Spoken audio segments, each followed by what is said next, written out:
Hello, listening people. Hole. You are listening to Spin Polish Presents Unappreciated Masterpieces. I'm Ryan Sliwinski. And I'm Bartek. Well, that's a great name, Bartek. Have I ever told you that? Your name's pretty great. Ryan's pretty cool too. Yeah, I think it's the better name out of the two. You got like a weird Y and it's not the end of your name, so that's kind of, weird.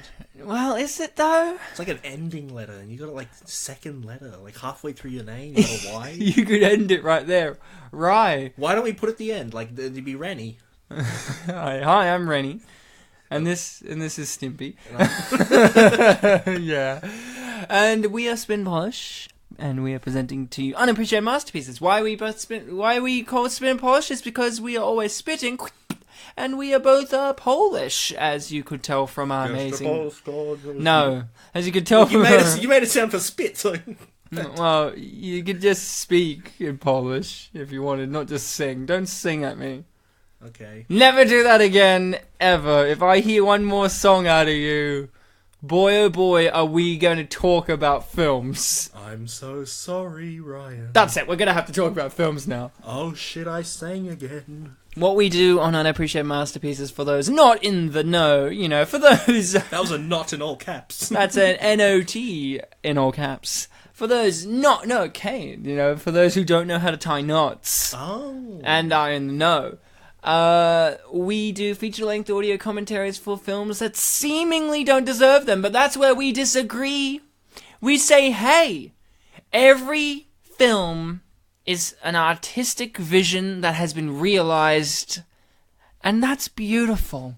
Every piece of art is worth a second chance. Every piece of art is worth being appreciated, and that's why it's so tragic that there are so many that fall to the wayside, so many that are forgotten, so many that are, unappreciated masterpieces.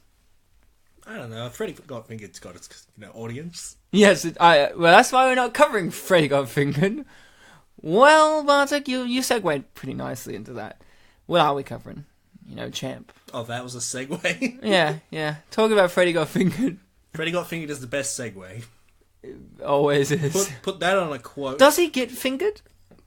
No, it was an accusation. Yes, I have watched the film. I just didn't like it, so I block out most of it. But the important point to consider is that it was an artistic vision that was realised. Yeah. What's another example? Shakespeare in Love? Yeah. I got an Oscar, so... But did the Some film... minor Oscar, was it? Yeah, something lame like Best Film of the Year. How silly. Clearly, it should have been Saving Private Ryan, but whatever. Not just because it's got my name in it, but whatever. Saving Private Ranny would be your name. Ranny. So, Bartek, what's the film that didn't win an Oscar that we're covering? Well, the film... Oh, it's from last year, so it didn't win an Oscar, yeah. The film that we are covering on this episode is Kasprzyszak. Well, this is kind of awkward because... It didn't win an Oscar, I know, it's very awkward. Oscars be so white, Well, 2016 was the Oscars So White year. Was it? Yes. It was the year that Oscars happened, so technically it was 2015 films, but yeah. Well, Bartek, you're speaking Polish. We are both Polish. But here's the thing. I don't speak it because I just don't want to, so... I don't know what you're saying to me. Well, there's a decent balance. Like, you don't speak Polish. To be honest, I don't actually speak spit. So, we cover our grounds. Some say that we don't speak at all, and we just make noises. For 2 hours. So, what is it? Give me the English one. I'm not going to guess it this time. I have no guess ability of your Polish vernacular. Until I say it again. Kasprzyszak. Oh, man. I can't, man. You're pressuring me too hard. What is it, pal? Well, assuming that, some genius originally came up with this title and then they had to localize it to English, the localized title, which, it's not actually localized, it's delocalized because the Polish one came second, is When the Bough Breaks. When the Bough Breaks? Oh my god, that 2016 classic with returning champ Morris Chestnut? The Yummy Chestnut. Whoa, hold on. You're telling me that we're covering a Morris Chestnut film again? I love Morris and his Chestnut. Yeah, and hopefully the full episode will come out this time. Oh, don't jinx it. It's not polished length, so, you know. So, Bartek, do we have a guest? Do we have a guest? We have a guest, and that guest is an empty chair. Empty chair? Why you be so cool? Well, you see, Ryan, I like to... Empty chair, your job is to be quiet. Yeah, that's it. Empty chair, you stay quiet for the rest of the episode. That's your contribution to the show. Bartek, we gotta get started on this. You guys that are listening to this, you need to get a copy of the 2016 film When the Bough Breaks. Get it, buy it, have it, own it, and you're gonna get your copy ready because I'm gonna do a countdown. And when I say play, you're gonna press play, and we're gonna be synced up, and we're gonna talk about this glorious film. So get ready because we're gonna start in 3, 2, 1, play. Hopefully they pressed play on the right thing. It's not like a video on YouTube of like the Windows Movie Maker sample video or something. No, we don't. We're not that good. Have you seen that video? No. It's like the little Asian boy at a playground. No. I've seen When the Bough Breaks. There's a part where he goes down the slide and goes... Wow, that was an emotional... That came with every copy of Windows XP. I think it was XP, yeah. Well, that's beautiful, man. Did When the Bough Breaks come with every copy of Windows 10? I hope so, and I would really regret not having installed Windows 10 if that were the case. Yeah, well, you know. Because it was free for a very long time. And then it wasn't. And they tried to force it on you. They and did. I avoided it. And do you regret that decision?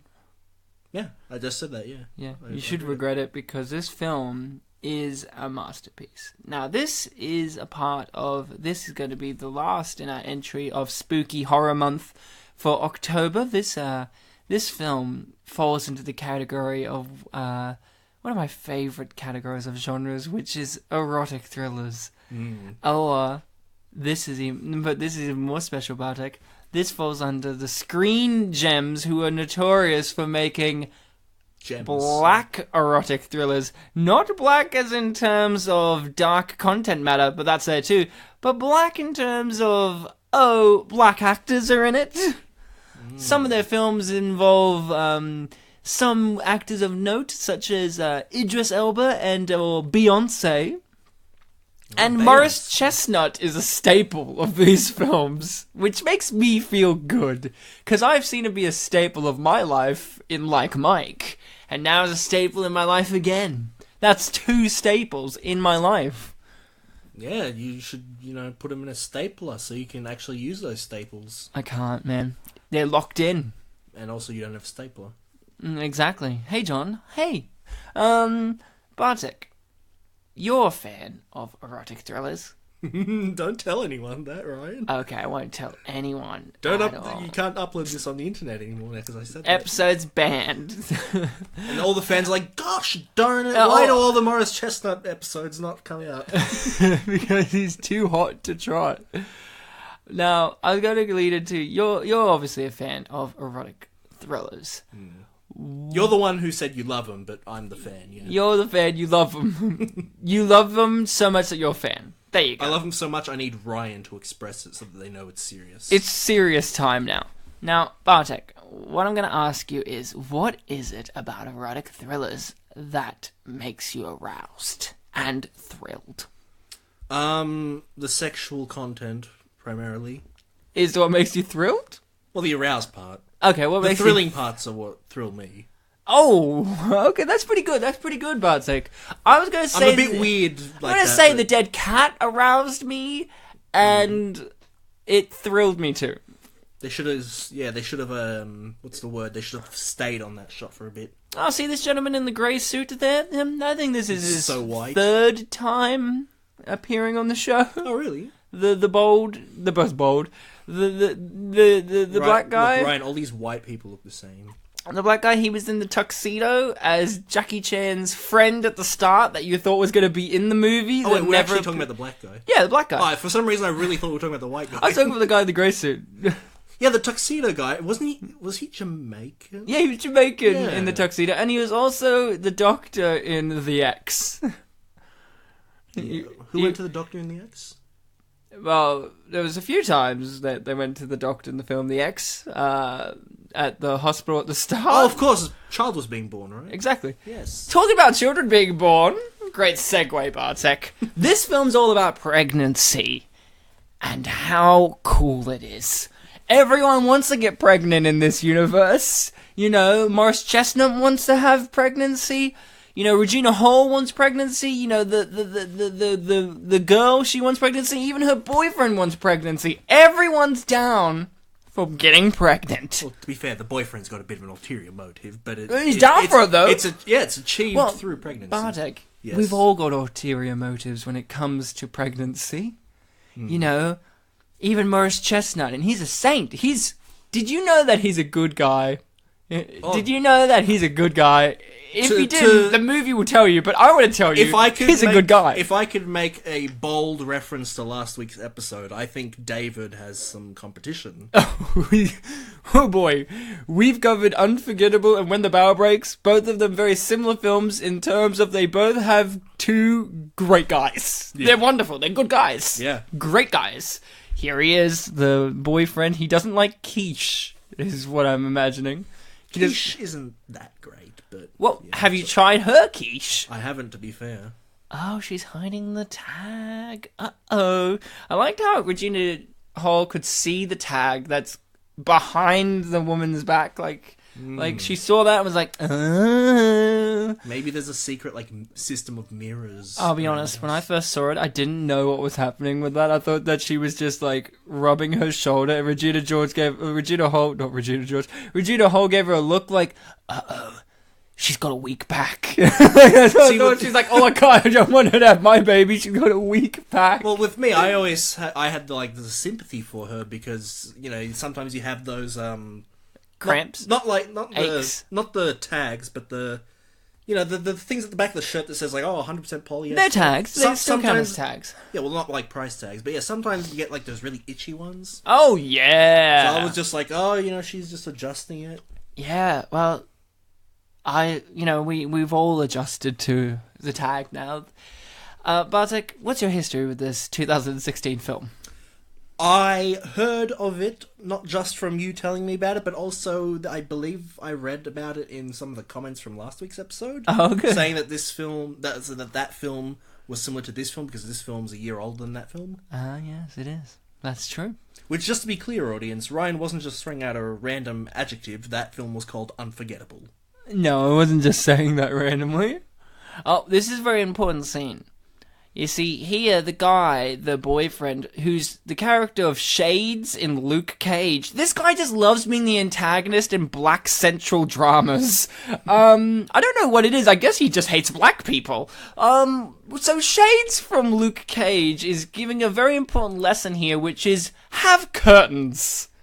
No one in this movie gets curtains. There are so many times in which a curtain could save their lives. And it's great because they set it up here. They set up a few things. They set up that Shades is a bit, disingenuous. Not only is it because he's smoking, which in this environment seems like a bad thing because they're all about pregnancy. These are upper class rich people, and the smoking thing kind of denotes a kind of negative quality about the individual, a sinister quality. He's talking about looking at women and all that, so he's very possessive of people. He's talking about the curtains, of course, that's set up, but also, they already set up that this guy is into roofing and tiling, and he's setting up right here by noticing that pipe there isn't on right. Yeah, and he's right about that. He's 100% right about that, because he's saying, hey buddy, fix this pipe or you're gonna have to get up in the middle of the night when it's pouring rain and fix it on a ladder in a storm. Yes, fix it so you don't have to fix it on the ladder in a storm. At night. In the rain. And accidentally see boobs. And pussy. And listen, audience. We don't want to accidentally. If you have to choose that. between fixing a pipe and fixing a pipe while seeing boobs and pussy, you better... At night in the rain. You better pick the former. Exactly. Because that's the morally correct choice. Yeah, so that scene was very quintessential to the film. Now, you were saying you heard about the film just from reading the comments before and a little bit from me. Nowhere else. I've heard of the song that the title comes from. Oh, that's played beautifully in this movie. Yes, and I actually didn't put it together that that's from the song until it was sung. I'm like, oh, this is where the title comes from. Subtle. This is what we call subtlety. And she sung it, and it was sung very slowly, so it gave you time to think. I've heard about this film quite extensively. My YouTube is a lot of Erotic thrillers, a lot of movie reviews, and Bartek, you'll be happy to know this.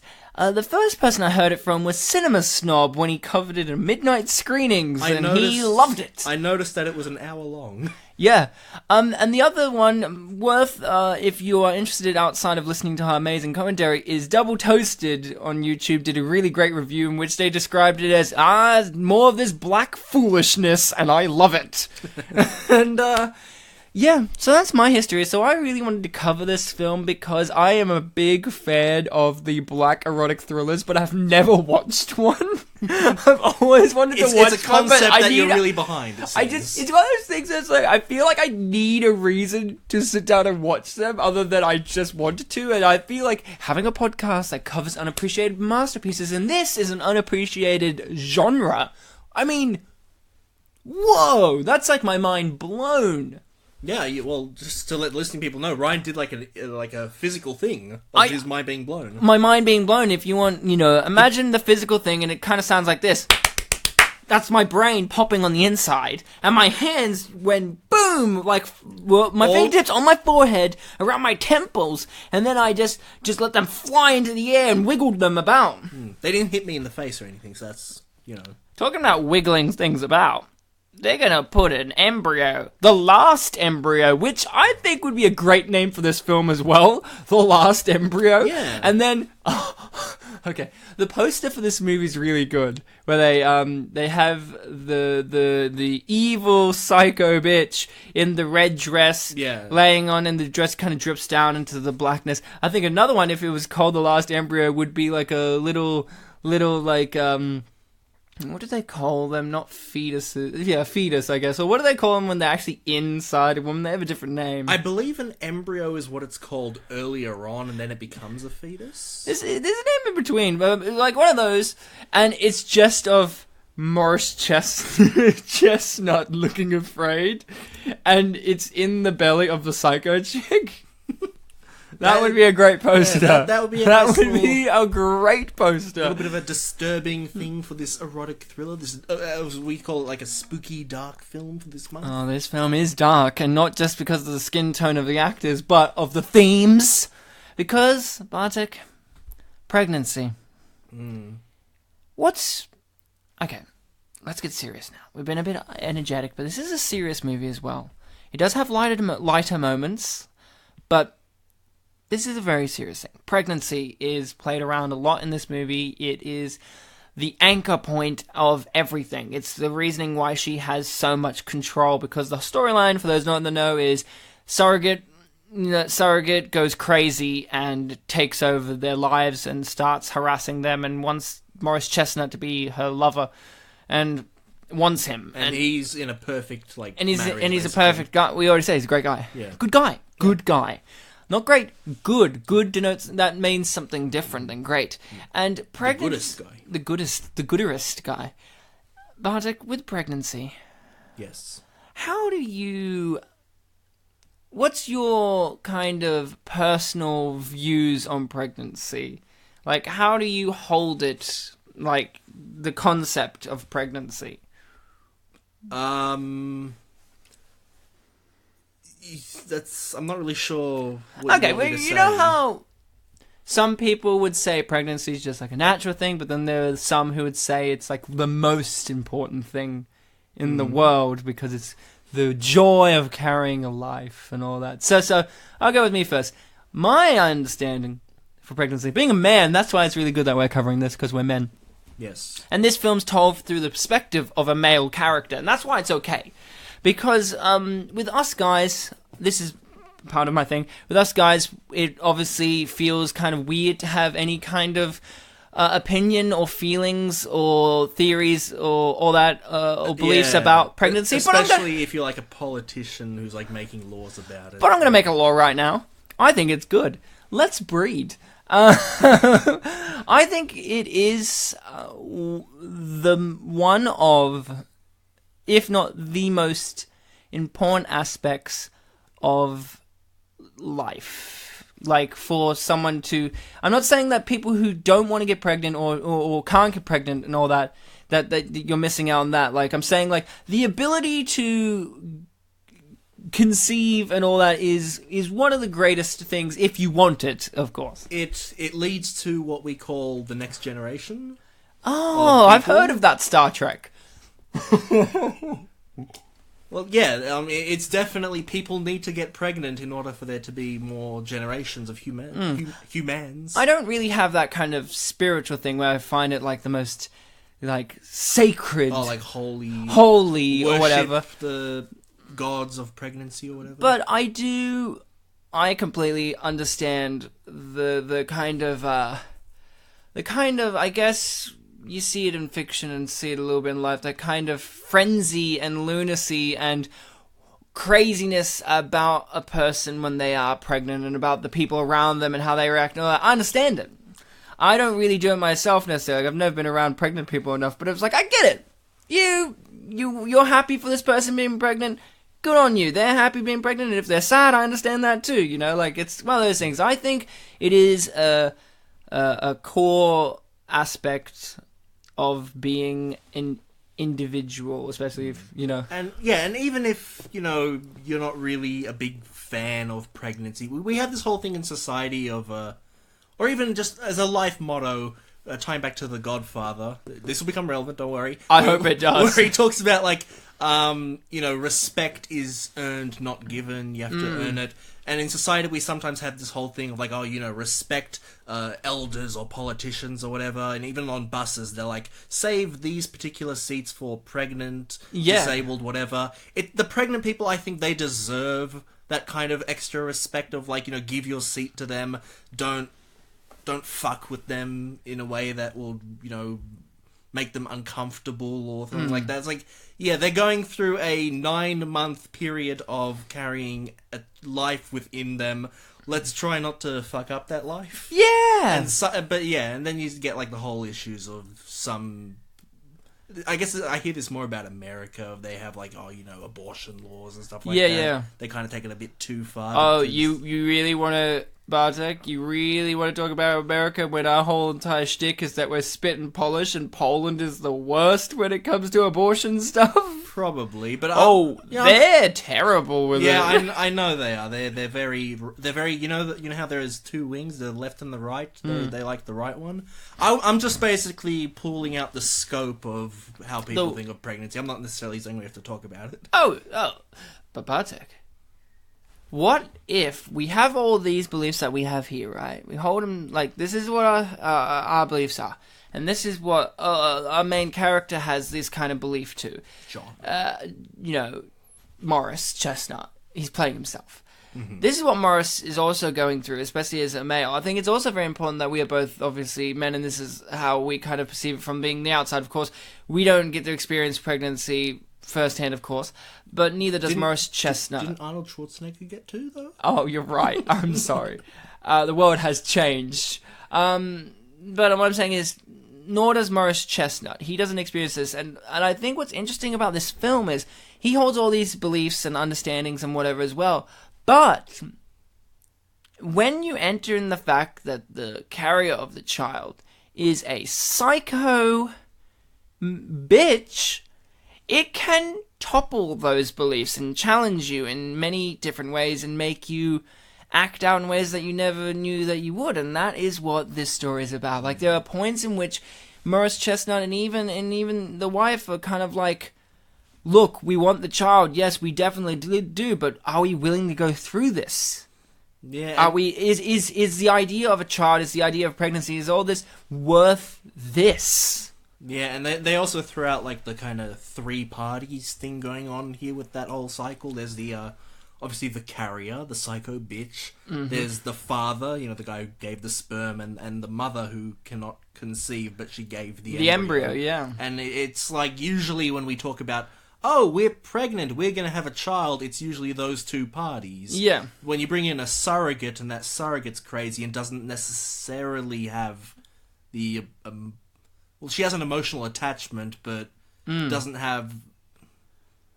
she's not basically considered the official parent. Yeah. Then, yeah, they've got kind of a different leverage, I guess. I do love how the film does point out the fact that she, being true and all that, that she can just take the baby because she's the one who birthed it, and yes, it may be your embryo, may be your sperm and all that, but it's her baby at the end of the day because she carried and birthed it. And I just love how, a lesser film could have ignored that aspect, could have foregone that, could have just went, nah, let's just, or forgot about it and all that kind of stuff. And this film's, it's a few steps ahead of the audience as well, because sometimes the audience will be thinking, well, what about this thing? And then the film actually tells you.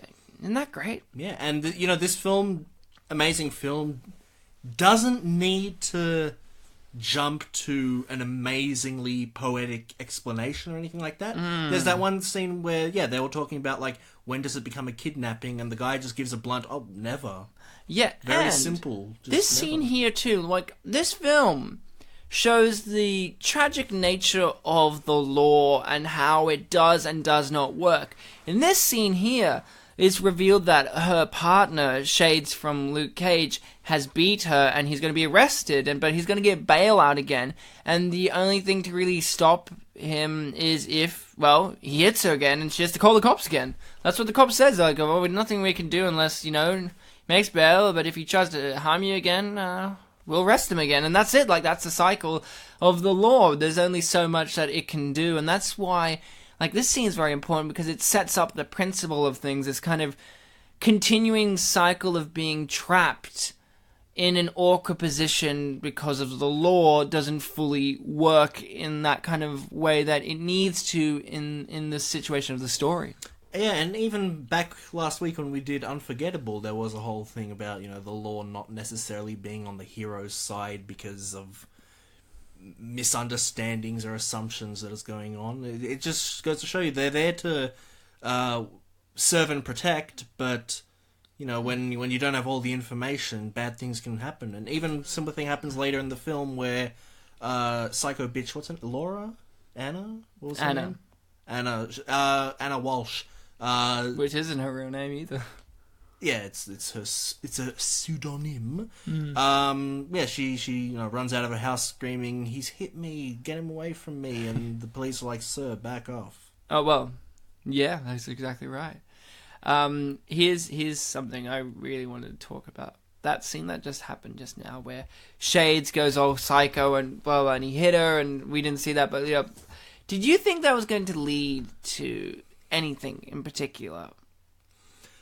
Well, I think, another thing that I should mention about me walking into this film is I did walk in knowing that it was going to be in some way similar to Unforgettable, but I didn't have the exact details. Yeah. So I had this idea of, someone's clearly going to be crazy. I didn't, through trailers or the marketing of the film, is it obvious that the surrogate mother is the psycho? Or is that kind of hidden? Nah, I think it's obvious, yeah. Okay, because for me, I didn't look at any of that, so I was watching this being like, so who is the antagonist? And it was only, when that beating happened that I'm like, so is it him? Because at one point, I was thinking, okay, is it the surrogate mother in, a lesbian thing with the wife, because they seem to get along? Then this happened, and I was like, oh, okay, so maybe it's him. And then when she kills him, it's like, oh, it's her. And I guess that could have been avoided if I watched the trailer. And in fact, when I was looking at YouTube comments, there were many that said, very similar thing to Unforgettable, the trailer told the whole story. Yeah. But, yeah, so that was me being blind on that level as well. Yeah. That's good, because the story needs to show itself. I really appreciated that this film took its time. It doesn't just go straight to she's crazy. It has those little little things about her, the way the actress kind of plays her, such as, I don't know if you noticed this, but every time she's doing something a little bit shady or a little bit tipping the hat of what she's really like, she has her hair out slightly. Like, it gets more and more out the more you know about her. So eventually there comes a scene in which she goes to the party wearing the wife's dress and her hair's fully out at that point. She has it really tied back and making her look meek and kind of, conservative and polite. And then when she's doing shady stuff or doing some naughty stuff or doing something that kind of reveals her inner nature, her hair is out more and more and more until it's fully out, and then we're revealed to the full person. Yeah. I mean, before we started... Doesn't he look like Adam Sandler's son? Like shades. He looks like young Adam Sandler He looks a bit like Wentworth Miller from Prison Break, but he smiles a bit because he's a bit crazy. And maybe Adam Sandler and Wentworth Miller had a son. Well, Wentworth Miller is gay, so maybe. And I don't know Adam Sandler. He likes to pretend he's straight. I'm their son. It's me. I play assholes like my dad. Which one? There's no reply. But he's lovable, Adam Sandler is. So is Wentworth Miller. No, is that the actor's name? Or the character? Wentworth Miller. That's the actor. His character was Michael Schofield in Prison Break. Didn't one of the Prison Break actors kind of just fall off the radar and just became, I think, homeless? I don't really know much about... Disappeared. I don't really know much about any of the Prison Break actors, to be completely honest. I never watched it because I was wait, they get out of the prison after a certain season and they're still calling it Prison Break? Yeah, the even-numbered seasons, they're not in prison. No, they're on the run, and then they get captured, and then they're thrown in prison again. For season 3, which was only 12 episodes long, I think. Was that the last one? No, season 4 was the last one. Were they free? Yeah. Are they free forever? I remember that they were working with Homeland Security, so maybe. Oh, good for them. It's been almost 10 years since I watched it. You gotta get up to date, buddy. But here's the thing about this film. This has so many cogs going in it. It has so much foreshadowing. It has so much building up and paying off. They show the cat a lot, and you're thinking, well, how's this cat gonna play into it? Does it have a name? Because he just says, I don't have time for you right now, cat. And I'm thinking, well, clearly the cat doesn't have a name, because who just calls their cat just cat? A smart person. Did you ever call your cat just cat? Like he did? That's how he, what I said was verbatim. It's I don't have time for you right now, cat. Not in that. The only ways that I could possibly relate is saying, I have a cat. No, or looking at it and it's here, kitty, or something like that. Yeah, but you don't call him cat. No, you didn't call him cat, so it's just that's weird, right? And then they reveal that it's a female cat, and that it is a Mrs. Yeah. I can't remember the exact name, but it was a Mrs. It was... Did it begin with F or something? Mrs. something? I don't know. For some reason, I keep thinking of actual names of the cats in the Broadway musical Cats. I was was it Mrs. Mistopheles? I think it had some sophisticated name. Oh, right? Yeah. This is a rich house, I really wanted it to be Mrs. Fuzzy Pants, the wife of the 9 Lives cat. Look at the way the actress portrays this character. They give little hints, she gives these looks. When they first showed her in the video, you can understand in context why she has this kind of weird look on her face, because she's talking to someone off camera who's being really intimidating and all that. But also you can kind of see, looking back upon the rewatch, or if you already knew, that she's got clearly something's missing there. Something's loose in behind those eyes, Yeah. And that's just good acting. That's just great acting. And I think, the film has a beautiful look to it. The colors pop. The music. Oh boy. What I love about the music, Bartek, I don't know if you noted down how good the music was in this movie, but in a normal erotic thriller like we've done on the show, like Unforgettable and The Boy Next Door, they have your typical suspenseful music. But this, even in the thrilling scenes, except for one, and I'll point it out later. They have upbeat music. They have this kind of like chimey, ching ching da da da da da da da, like something you would find on like by Kevin MacLeod on Free Music, and that's a good thing because it contrasts nicely with the visual representation of what's happening on the screen. It is such a beautiful little touch, because most erotic thrillers have that bum bum bum bum bum bum bum bum bum bum bum bum, or the like the strings and whatever, but this film is just and meanwhile she's like, I will stab myself with these scissors to kill your baby, and it's kind of really nice. I don't know if you noted it down at all.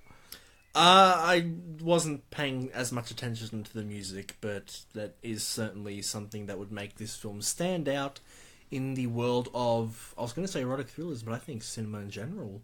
It is. It stands out for cinema in general. I mean, what a beautiful film this is.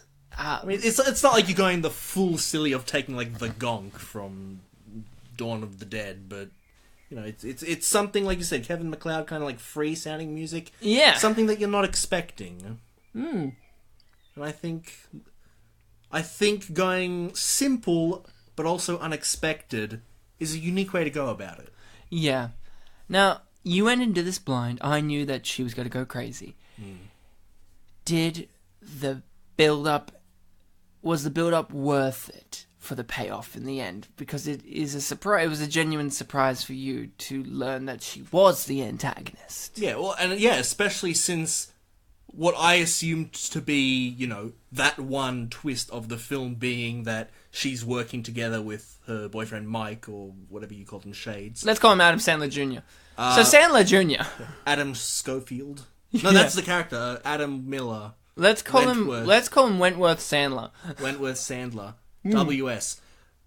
Well, that makes it sound like W.S. Anderson. Paul W.S. Anderson, my favorite director. I'm sorry. I'm thinking Paul Thomas Anderson. Whoops. To get on the big twist, I thought the big twist of the film, being blind to it, was that, you know, she's working together with him on a scam. Yeah. I wasn't expecting her to, you know, kill him off soon after that reveal. But Bartek, she's the brains. Yeah, well, she becomes the brains.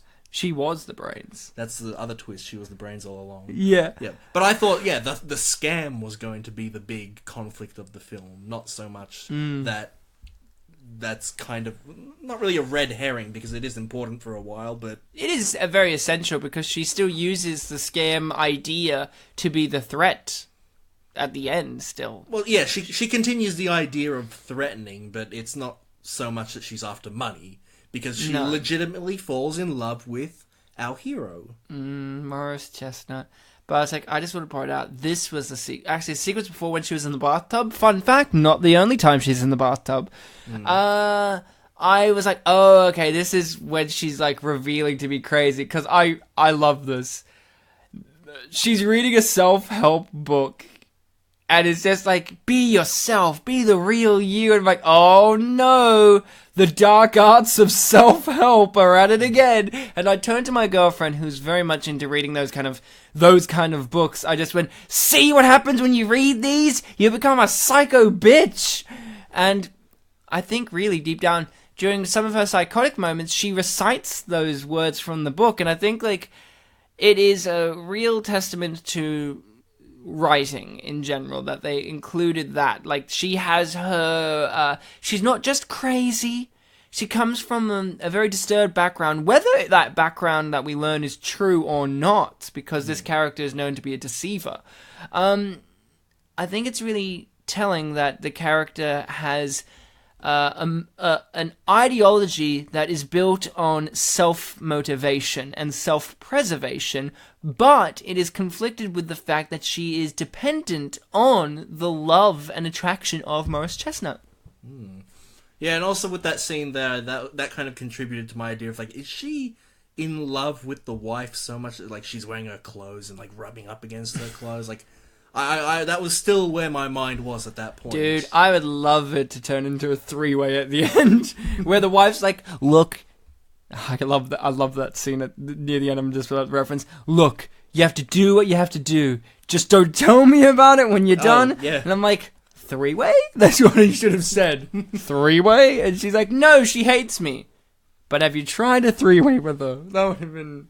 Or a threesome. I don't know. Which one's more classy, do you think? Because they're classy people. Do you think 3-way or threesome? Which one's the classier word to use for having sex with 3 people? 3 people having sex. Maybe 3-way? 3-way? Maybe? For some reason, I'm the opposite. I think threesome is classier. I don't know, with 3-way it makes it kind of sound like, like kind of a freeway when you're driving, like regulations and laws. Whereas threesome, it just makes it sound like, hey, let's get together and fuck 3 people. I don't know. Oh, see, I feel like that with 3-way, where 3-way is like, yeah, just 3 of us having a way off with each other, and just like, 3-way literally makes me think of, imagine this, it just makes me think of 3 bodies just running at each other, and just their dicks and vaginas, and they just go like this. Like, that's what I think of. A threesome, I feel like there's going to be some music there, some candles are going to be lit, they're going to think about how they're going to do this. Basically, here's the summary of what I think of them. 3-way, you need a license. Threesome, it's something that, like, Chef from South Park would do. Yeah, sure, why not? That's a good opinion to have. I still think threesome is like a really romantic kind of way to go about it, while 3-ways is like, you wanna fuck Bill? Yeah, I do, Jeanette. Can I be there too? Yeah, you can, Bob. They should have established that Bob could be part of it earlier on. No. I think that would have been That's the problem with Bob. 3-ways. They just happen kind of like, yeah, grab a dick, grab a pussy. I've got a license too, so I can do it. yeah. Not you, Bill. Oh. Yeah, you've still got a learner's permit. You can watch. You can masturbate. Does that still count as a 3-way? Yeah? In the same way as, 2 people having sex in a bedroom while a person's in the next room watching TV, masturbating is, I guess. Well, no, but they're very close, but, Well, it's different because no. Bartek, I think it's a bit different because what we set up originally was a 3-ways happening, and they're saying you can watch and masturbate, which in turn is kind of like a part of the whole sexual act experience together, because he's obviously getting off on watching others, and they may be getting off on watching him getting off on about them. Which I think makes it a whole kind of thing. While what you're saying is someone else in the house is wanking off about something else. Or he could be watching them on TV. Like, I don't know, you just said he's watching TV and wanking off. I kind of added the wanking at the end. Yeah, it was just TV originally. I love how you had wanking at the end. Just turn to a random channel, I don't know, Blue's Clues. Oh yeah! Give me the blue! I got the blue balls! Give me your clues! It's over there, it's on the mailbox, I never watched Blue's Clues, so I never knew that Blue was supposed to be a girl dog. Yeah. I was like, oh, it's a boy dog, clearly. Looks like a boy dog, because they're blue, I guess. But I was the dum-dum. I was too busy watching Hey Arnold. Hey Arnold's also a boy, so don't get that mixed up. Fun fact... Even though he looks like he's wearing a skirt. He does look like he's wearing a skirt. Fun fact, this scene's great, because...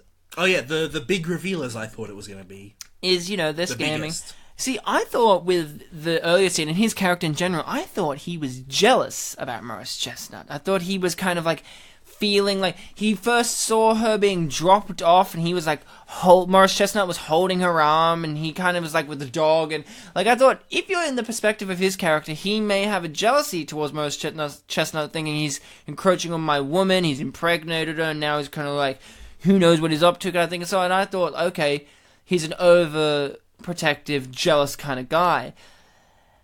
Or I also thought, this is all a ploy.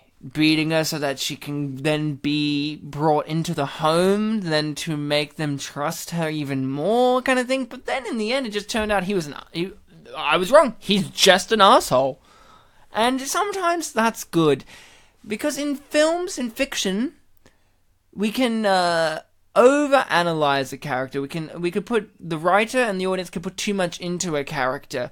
when life isn't always like that. Sometimes people are just assholes. They don't need a tragic backstory. They don't need a giant motivation. Some people are just dicks. You know what's a beautiful thought, Ryan? You just talked about there, like, the whole overthinking something, and I feel like that would come from watching so many films. Like, you get used to it, you know the tropes, you know the kind of, the conventions that would be at play, and, you know, how many films has one seen in life? Even if we, you know, don't know, we can say, two of us, like, oh yeah, we've seen at least 86 films for this show alone. Oh, yeah. Do you watch films outside of this? Oh, yeah, absolutely. I didn't know that. But the thing that I think would be beautiful is imagine the person who this is the first film they see. How they would think of all these characters. Man, a 4-year-old watching this would be blown away. Not only because they shouldn't be watching it, but also the concepts are too high for them. But that's a good point. But what about a hypothetical, let's say, 18-year-old who, for some reason, has never seen a film? Well, I think they'll be very aroused. At this do they know what the concepts of film are? Yeah, because if I showed it to an 18-year-old that's never seen film or TV, would they be like, witchcraft, moving images? Well, true, but I myself, I've not necessarily ever been to a concert, but I know what concerts are. Yeah. Yeah. So that's what I'm clarifying. Like, the kid understands the concept of film.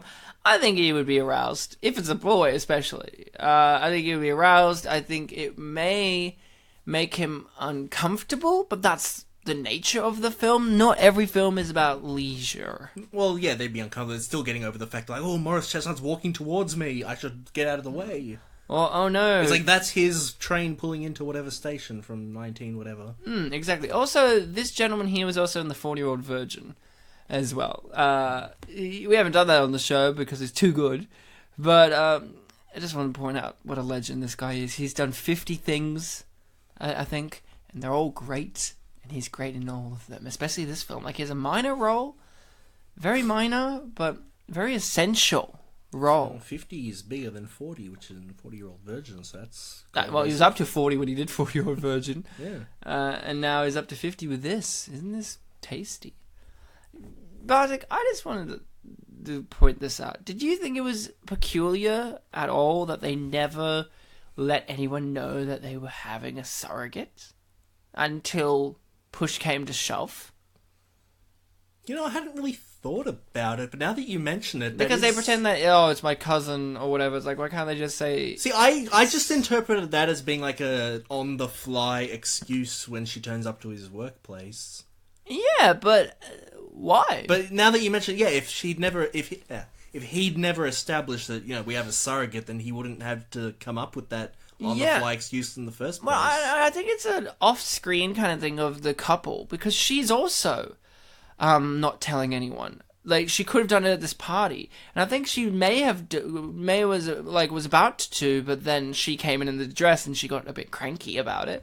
But I find it very peculiar that they never shared this, but it seems in the world that they've created that it's very well known that these people have had a very hard time conceiving a child. Could it be? Again, I'm not familiar with this world of surrogacy. I'm imagining you're not very familiar with the world of surrogacy personally. Could it be that using a surrogate, maybe in the upper class society or just in American society or just in society, is kind of a thing that's looked down upon? I would imagine that if any type of family would look down upon it, it would be kind of like a rich family who cares about, I don't know, their blood. Yeah. Like, with the embryo thing, it still has the surrogate's, like, blood and genes in it, right? Well, I mean, we're not science guys, so we can't say for sure. No, I think it's their child, but she's just carrying it. So none of her genes would, like, be part of the child? No, I think it's his sperm and her embryo. Yeah. Just in this woman. Yeah, I think that's it. Again, I'm not as familiar. I've never. That's how I've always I've understood the idea, but we could be wrong. I mean, I guess if you're a surrogate, tell me. I guess another thing to point out there is us, brainstorming how surrogacy is perceived.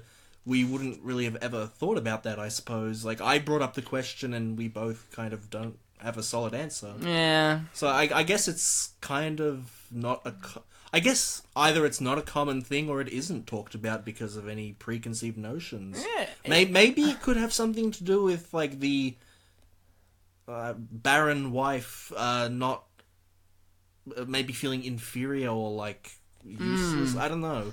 But they both seem very happy that they're going to be parents. Also, they're just going to have a kid randomly? Like, this is what I'm thinking. Like, what's their long-term strategy here? They must have one to then be like, okay, we're going to go with surrogate. Were they not going to tell anyone and then just be like, we have a baby now? Well, I mean, there is the baby shower scene. Yeah, but that's later, when push comes to shove, I think, when he has to say, yeah, she's my surrogate, because he gets told off for the videos that were sent to him at work. Was the baby shower after that? I want to actually look out for that, actually. Let's note that down, but for him, at least, he doesn't reveal it until he has to. For her, she doesn't seem to.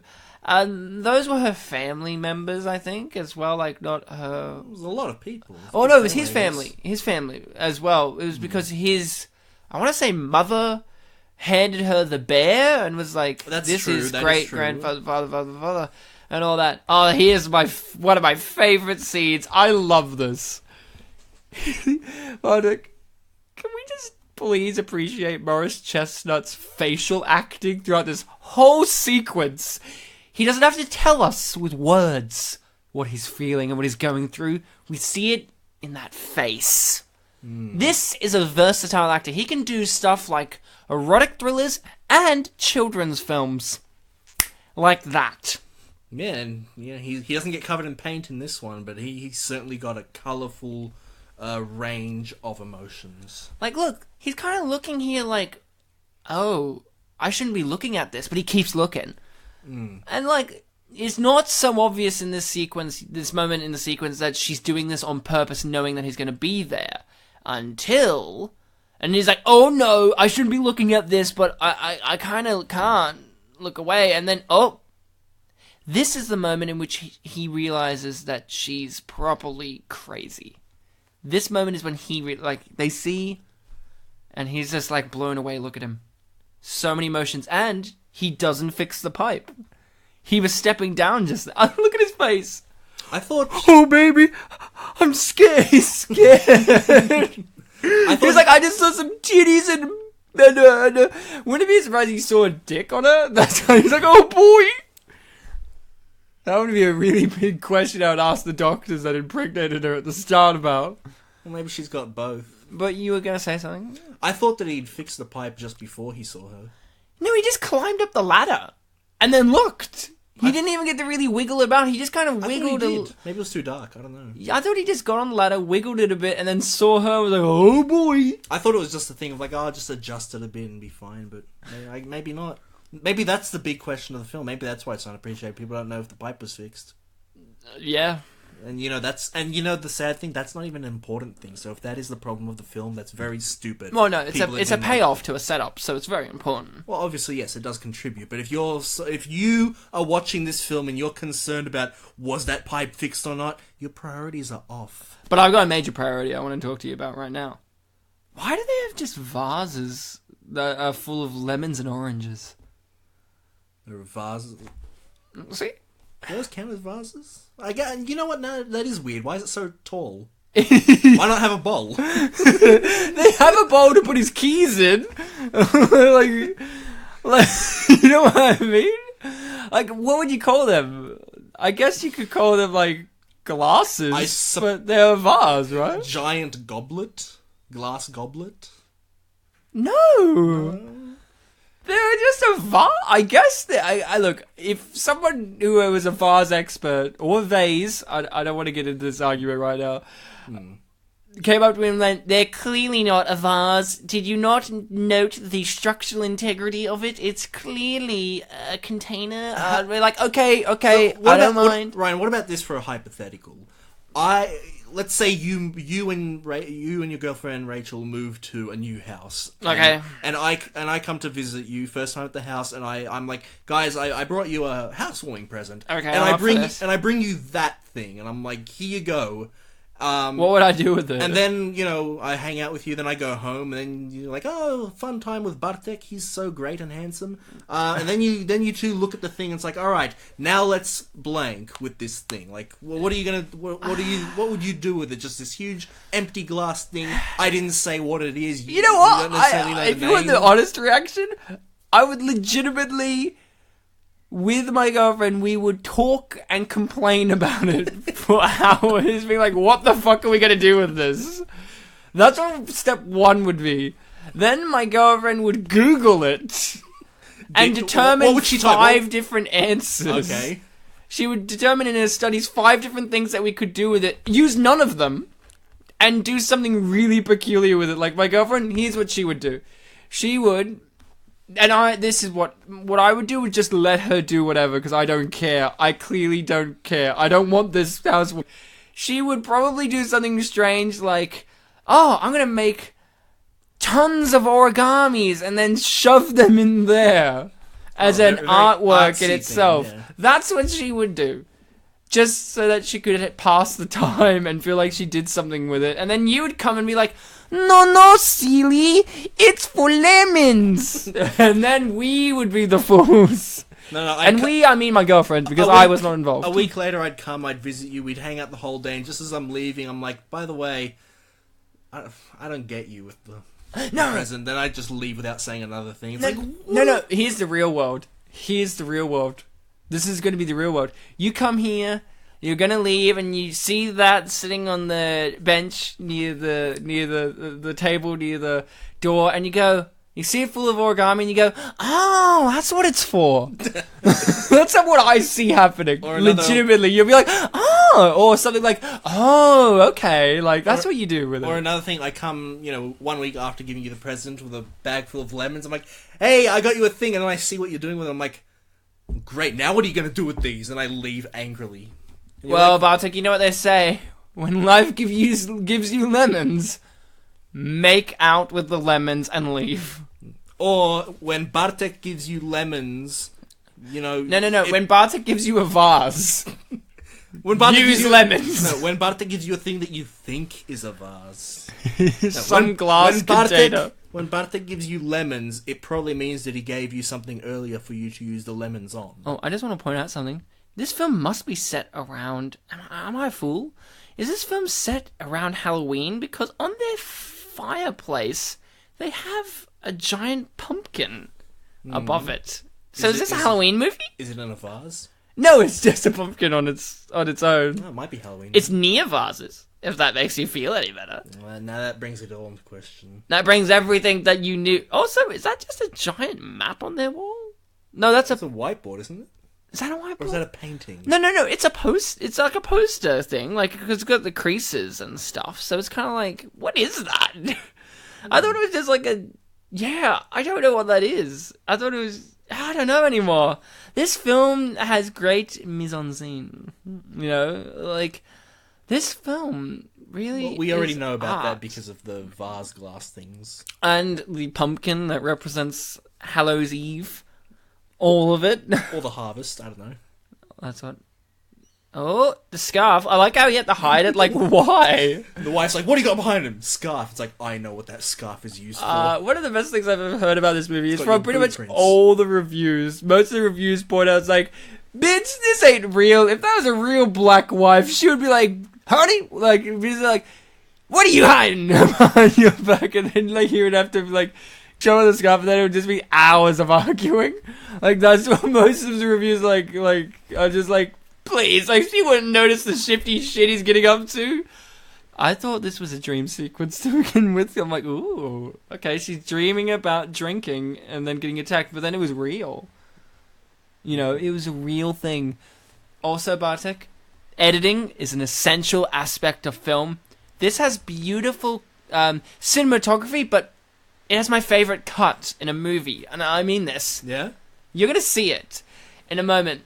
So this is their little back and forth, he's like, pretty much, hey, you know that thing I said earlier? I'm saying it again just to remind you to do it. And she's like, no, I don't want to. And he's like, this is literally the same conversation, but now I'm having it at their house. And I tell you to clean up. That's the important thing about the cut. Oh, yeah? Because... She doesn't cut herself in the glass, right? No. Hey, how come it wasn't the vase full of lemons and then lemons fall everywhere and then he says clean up? Because she wasn't holding it. No, but wouldn't it be great if she was holding it? Like that could have then... Oh, it could have been like, what is this? Yeah, would be great if she's like, I don't know what this is. Then she drops it, and then he's like, clean whatever that was up. Like, clean... Wait, what was that? Was that a glass? With lemons in it? I don't know, honey, it was made of glass. It was made of glass, I guess. If you don't, I'll get my dad Adam Sandler onto you, and he'll put you in one of his Netflix movies. No, I have a promising career ahead of me. So did I. It's like... And I'm in all the Netflix shows now. And his other dad, Wentworth Miller, gets to do a 5th season of Prison Break. Oh, they're doing another one? I think so. Oh, great. Which is weird because, spoiler alert, he dies at the end of the 4th season. Oh, no. Now, here's the cut. So he's like, clean it up. Now, here it is. This is a beautiful shot. It feels very angelic. And then it's fading into white. Ooh, we're panning up to the broken glass. And that's the cut. Because I love that they... actually show her cleaning up, and you're thinking, oh, is she going to be, like, cutting herself with... No, she just picked up 2 shards of glass, and that's it. Nothing else. They literally could have... And then she's they cut... sad, a terrible thing happened, but she's obedient. I love that. That's my favourite cut in all of film. And then, get this, Bartek, my second favourite cut in all the film is also in this movie. I'm not going to give it all away, but it involves a certain actor called Michael K. Williams, and it's great. I love the fact that we just saw him harass her, and then it cuts to, like, his night out, and then it is just basically it's like, he threatened her, then she just ends him. Also, I love that the dog doesn't want any part of it. The dog... clearly didn't realize what part of the script they were at. It was like, oh, this is where my owner dies. I'm on now. But he runs away before the owner's dead. And I like the dog never comes back. Like, they go back to his house, like, what I would assume is 6 or 7 months later.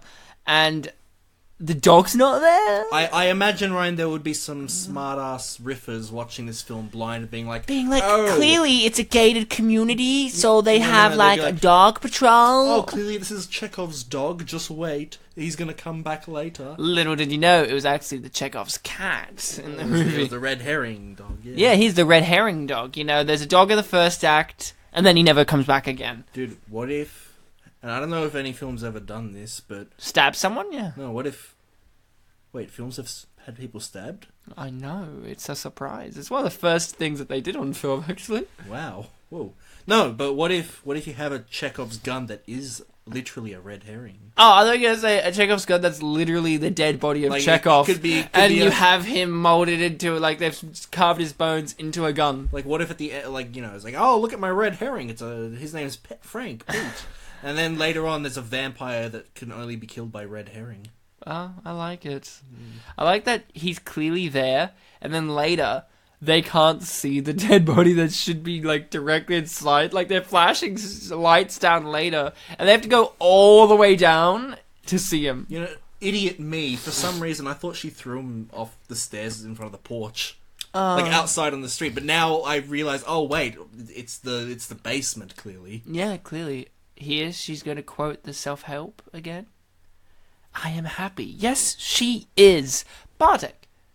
I'm happy, yes. Are you happy? Are we doing this like a backwards episode? I answer the question and you ask it? Yeah. Yeah. Hello, listening people. Okay, Bartek, I'm going to press the record button now. Alright, I'm ready for the episode, Ryan. Whenever you're ready.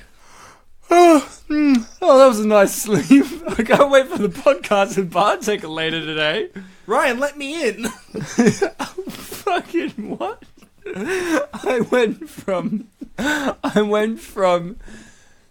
Me asking you answering the question. It went from me, you answering the question, me asking the question, me pressing the record button, you arriving at my house talking about how you're looking forward to the movie. Then I skipped to me waking up this morning, and you then went back to you knocking at my door. Oh, I thought you were to come in. I thought you were just having a nap before the episode begins. Like, oh yes, no. I was saying, I can't wait to look for the board.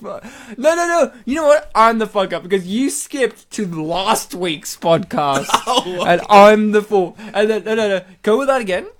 Knock. Let me in, Ryan. Let me in, Ryan. Knock knock. Okay, Bartek. I think we should make a podcast in which we do feature-length audio commentaries for movies that seemingly don't deserve it. Hey, nice to meet you, Ryan. I'm Bartek. Goo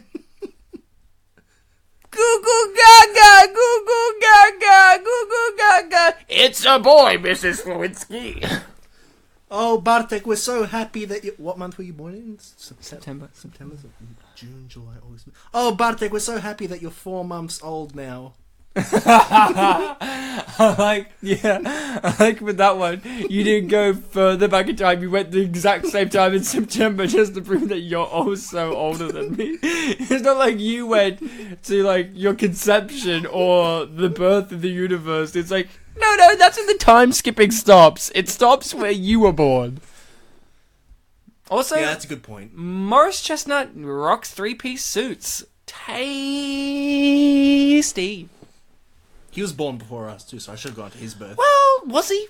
He Probably. seems ageless. He looks like he didn't like Mike. I mean, I watched Like Mike as a kid, and he was grown up there, so he's clearly older. But maybe we were the grown-ups, and he was the kid all along. Well, he adopted a kid. I couldn't have done that when I watched the film.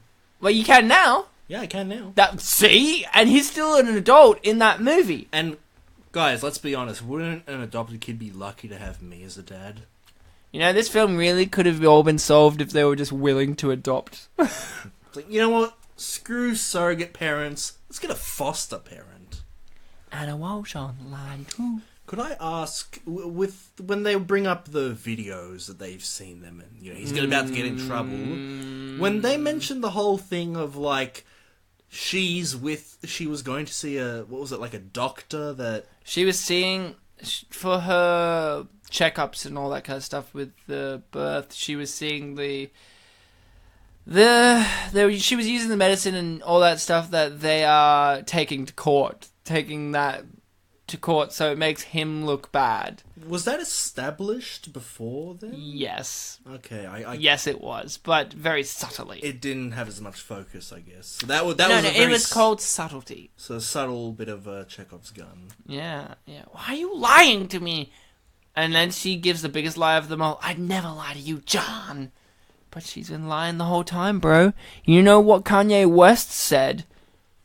Gold diggers. And that's all he said. He never actually said anything else, Kanye. He only said one word. Gold diggers. You know, the only Kanye West song that I know the name of is only one word. It's... Gold diggers? It's Power. Well, Gold diggers is 2 words, Ryan. No, I think it's spelled as one word in that song. Oh, does he actually have a song called Gold Diggers? You don't know Gold Diggers? I literally just said that the only Kanye West song I know is called Power. Well, that's Kanye West teamed up with JB Fox. Yeah, Gold Diggers. Oh, man, it's a great song, you know. It's all about bitches and how they're a bunch of gold diggers. Like gold retrievers? Yeah, that's exactly it. Uh-oh. See, this is a scene here. That guy gave a great look. Like, who's this pregnant bitch? Like, what's that guy's story? He got a great haircut that day. That's his story. Uh-oh. She's getting crazier now. Bartek, I'm going to ask you something now that is set in the current, not the past. Well, maybe once people listen to it, they're like, actually, Ryan, that question is set in the past because I'm in the future.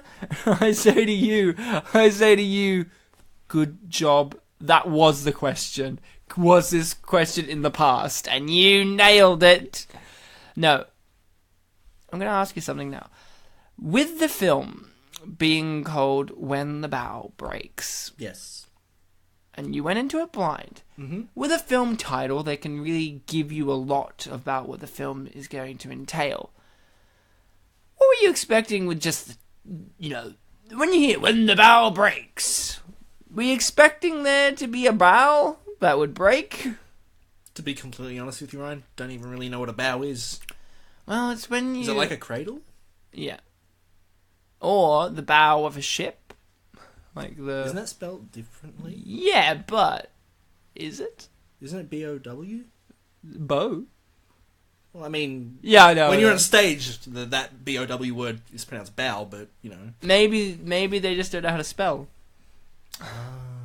And even then, like I said... Here's my second favorite cut coming in. They introduce a random character that you've never heard of before, played by Michael K. Williams. They set him up to be like, yeah, hey, random private eye detective-y kind of dude that works at my law firm. Could you look into this guy who's a Marine and really, you know, because I'm worried right now. And he's like, all right, do anything for you, John. And he's like, my man. And then it literally goes to the scene where we see that character again. And he's already, like, busted him for getting videos from this chick that he's just asked him to investigate. Clearly indicate... And look, he looks really upset. Like, this is so good. It's like we've just met him. And now he's back. He's like, you're already like, oh, the next cut could be like that guy looking into it, but he's like, look, he's already found out all the information and he's like really upset about it. So, less a cut and more like a scene transition, maybe? Scene juxtaposition, maybe? Yeah, scene juxtaposition. Yeah. Because it's like, here's a scene, cut to the next scene. Just scene ordering. It's great. Yeah, well, yeah, I mean, Close the laptop. There is logic there. I mean, it's not like they cut straight from this scene to them in the car outside, like, waiting for her to pick up her drugs or something way later in the film. You know, or it didn't cut to the old white boss being like, could you bring Michael K. Williams in? I want to talk to him about if he's found any kind of illegal activity happening on the work email. Sure thing, Mr. Rogers. Thank you, Bethany. Bethany. What a peculiar name that is. What origin of name is Bethany? It's Beth, actually. Oh, so it's not Bethany? No, it's just Beth. It could have went with that, and then Michael K. Williams, they phoned him up, and he was like, what is it? I'm investigating a crazy pregnant woman right now. Mr. Rogers wants you to come into the office and tell him if you found any illegal activity in the work emails. Well, that's pretty serious. I better put off what I'm doing with this whole crazy pregnant lady that I found all the information. You know what? I'm on my way. And then that sequence is him on his way, and he discovers all the information on his way. And it's only 10 minutes. It's a 10-minute drive, and he discovers this all on Google. And then he goes into the office, and he's like, right, what do you want me to look at? Could you look at work emails? I can't. I'm the boss. And he's like, easy as punch. Cracks his knuckles, and he just goes, right, illegal activity. And then it pops up with his emails, like, here it is, sir. Oh, well, that's terrible. Can we please, Bethany, it's actually Beth. Bethany, could you, please phone up, Morris Chestnut? Morris Chestnut doesn't work here, I'm afraid. He's a legitimate actor. Oh, I'm sorry. Could you, phone up our employee that looks like Morris Chestnut? Can do. Morris Chestnut gets the phone call. And he's like, I don't work for you. I'm a legitimate actor. And then she goes, oh, sorry, wrong number. And then she leans back and she goes, oh, I accidentally put in a 3 when I should have put in a 4. Silly Bethany. No, it's Beth. Now I'm getting it wrong. Beep, boop, boop, boop, beep, boop, boop, boop, boop, boop. Don't forget, not a 3. Boop, boop. Bring. Yes, hello. Is this not Morris Chestnut? That's correct, this is not Morris Chestnut. Look, you need to come into the office today at some point. We found out... That's how I should have been. And then he went to the office, and then that scene can make... Not to interrupt you, but weren't we looking out for something? Oh, yes. It already happened. He said to them before that she was a surrogate. In that office scene, that she's a surrogate. So, now it's okay that everyone knows that it's a surrogate. Mm-hmm. See, it only came from push came to shove. Like, what was their plan? Were they planning on just not telling anyone and being like, look, we had a baby? Oh, really weird. How come you were never pregnant? Oh, I just had a really flat stomach during the pregnancy. I lost a lot of weight and the pregnant belly just kind of made up the difference. Yeah, that's it. Oh, here's the scene where I realized the title is a reference to a song. I thought you were going to be like, I thought the title was Razor Blade. Also, I like how we never see what she cut into herself or anything like that. Yeah, it's like, did she just kill the baby? Did she just kill her leg? Did she carve in his name? Like, what did she do? Well, we don't get to know because that's good filmmaking. It's called ambiguity? It's not pronounced ambiguity, it's ambiguity. Or ambiguity? Yeah, or ambiguity? Basically, just learn to pronounce words. Or pronounce words. That's how you don't say pronounce. Pronounce. That's how you pronounce words. Pronounce, Ryan. There's a great sketch by the two Ronnies in which they teach you how to speak Swedish, and they just like, here's a letter and here's another letter, and that's how you do it. So like, here's the letter C and here's the letter T, and that's how you say in Swedish city, CT.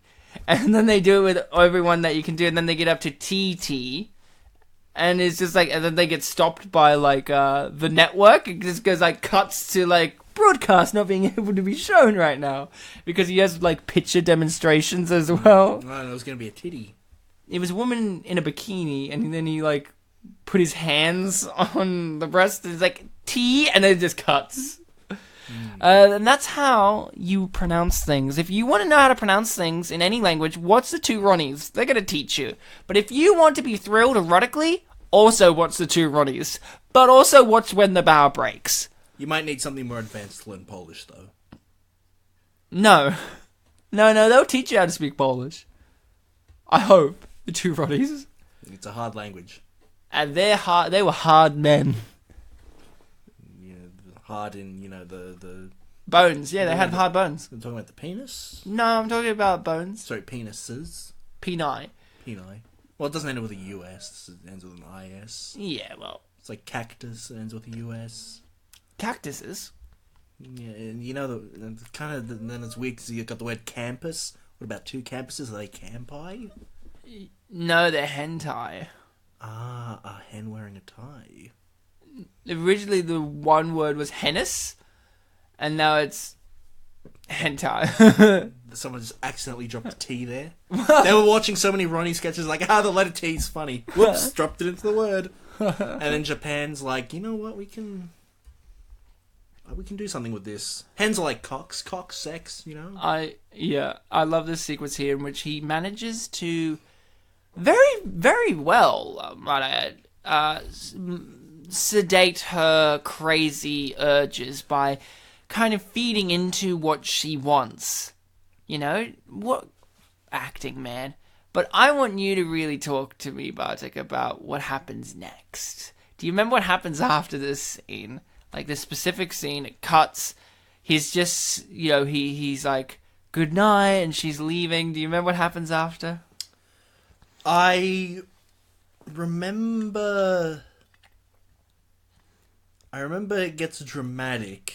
Yeah. But there are a lot of scenes that are still, to happen in this movie that I can't remember the exact one. Well, it cuts to her just on the patio, and then she's like, you lied to me! Oh, yes! She smashes the glass. And the wife still doesn't wake up straight away. Yeah, that's because I remember something happening that I wasn't expecting, and it was that she got really crazy and accused them of that leads into the cops, right? They're actually not cops. They're neighborhood watch. Okay, but they had like cars with sirens on them, didn't they? Yeah. Because it's a gated community. Right. But I just think it's funny because the neighborhood watch, and they're like shining a light like 2 centimeters away from his face, being like, "Sir, step away."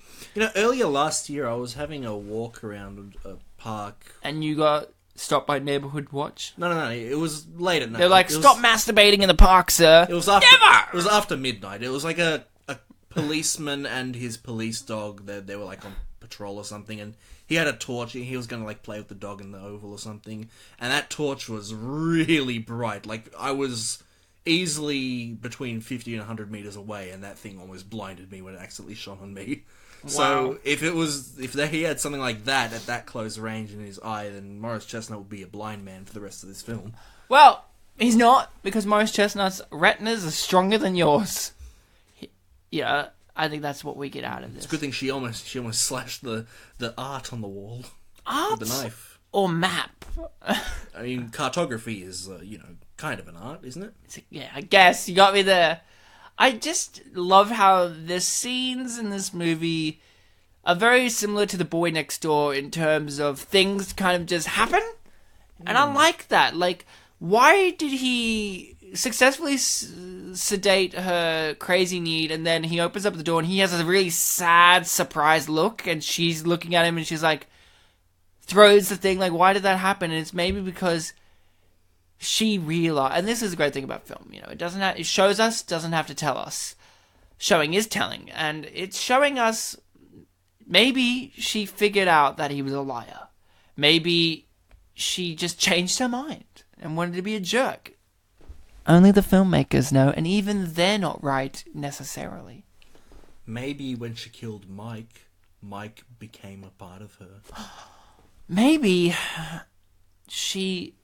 Yeah, that's actually pretty deep. That's pretty deep, man. I mean, she killed her own, foster dad. Because apparently he sexually molested her, which I think, in the vein of this film... Well, he's shining in his mouth, in all fairness. Yeah. In the tone of the film, with the character, her foster dad probably didn't even molest her. She just probably wanted the same situation with Morris Chestnut and then killed him. That's what I imagine. See, I find it kind of hard to basically question that fact, because it's not like it's presented from her. In fact, I don't think she ever mentions the foster dad, but because the guy, he seemed like, Morris Chestnut's my man guy. Yeah, Michael K. Williams. Michael K. Williams. He seems like a professional. He clearly had some documents there about her history. I'd imagine that... He had photos. Yeah, I'd imagine that she didn't forge those, so... No, but she could have given false testimony as to why she killed him. She couldn't just say, I killed him because I'm crazy. She probably would be saying, I killed him in self-defense because he was molesting me. But when he was saying what he'd learned, he wasn't saying that this was information, as from her testimony. It sounded like these are, undeniable moot points.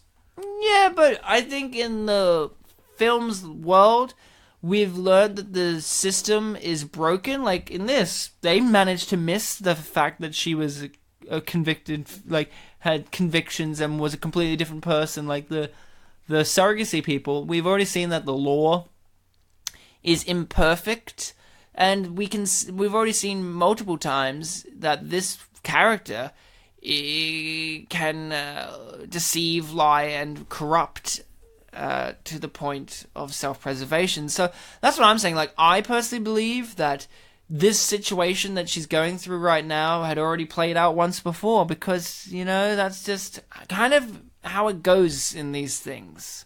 In these kind of stories, it's just, what's next? With crazy people like this, what's the end goal? That's what I keep asking in this film. What's the end goal for her? She wants him. What then? Yeah, I feel like that kind of offers an alternative, you say end goal, but also the beginning point, because they were arguing that whole thing is kind of one of the major contributing factors to her becoming messed up, as well as, being in the orphanage for so long. So I just assumed that, that was the explanation that the film wanted to give us. Yeah. And I just assumed that that's not really something up for debate, but I guess if the possibility is there, then it's something worth considering. Exactly. I mean, it's always up for there. I love how he just pretends that she's not there and she doesn't even question it. Okay, fine.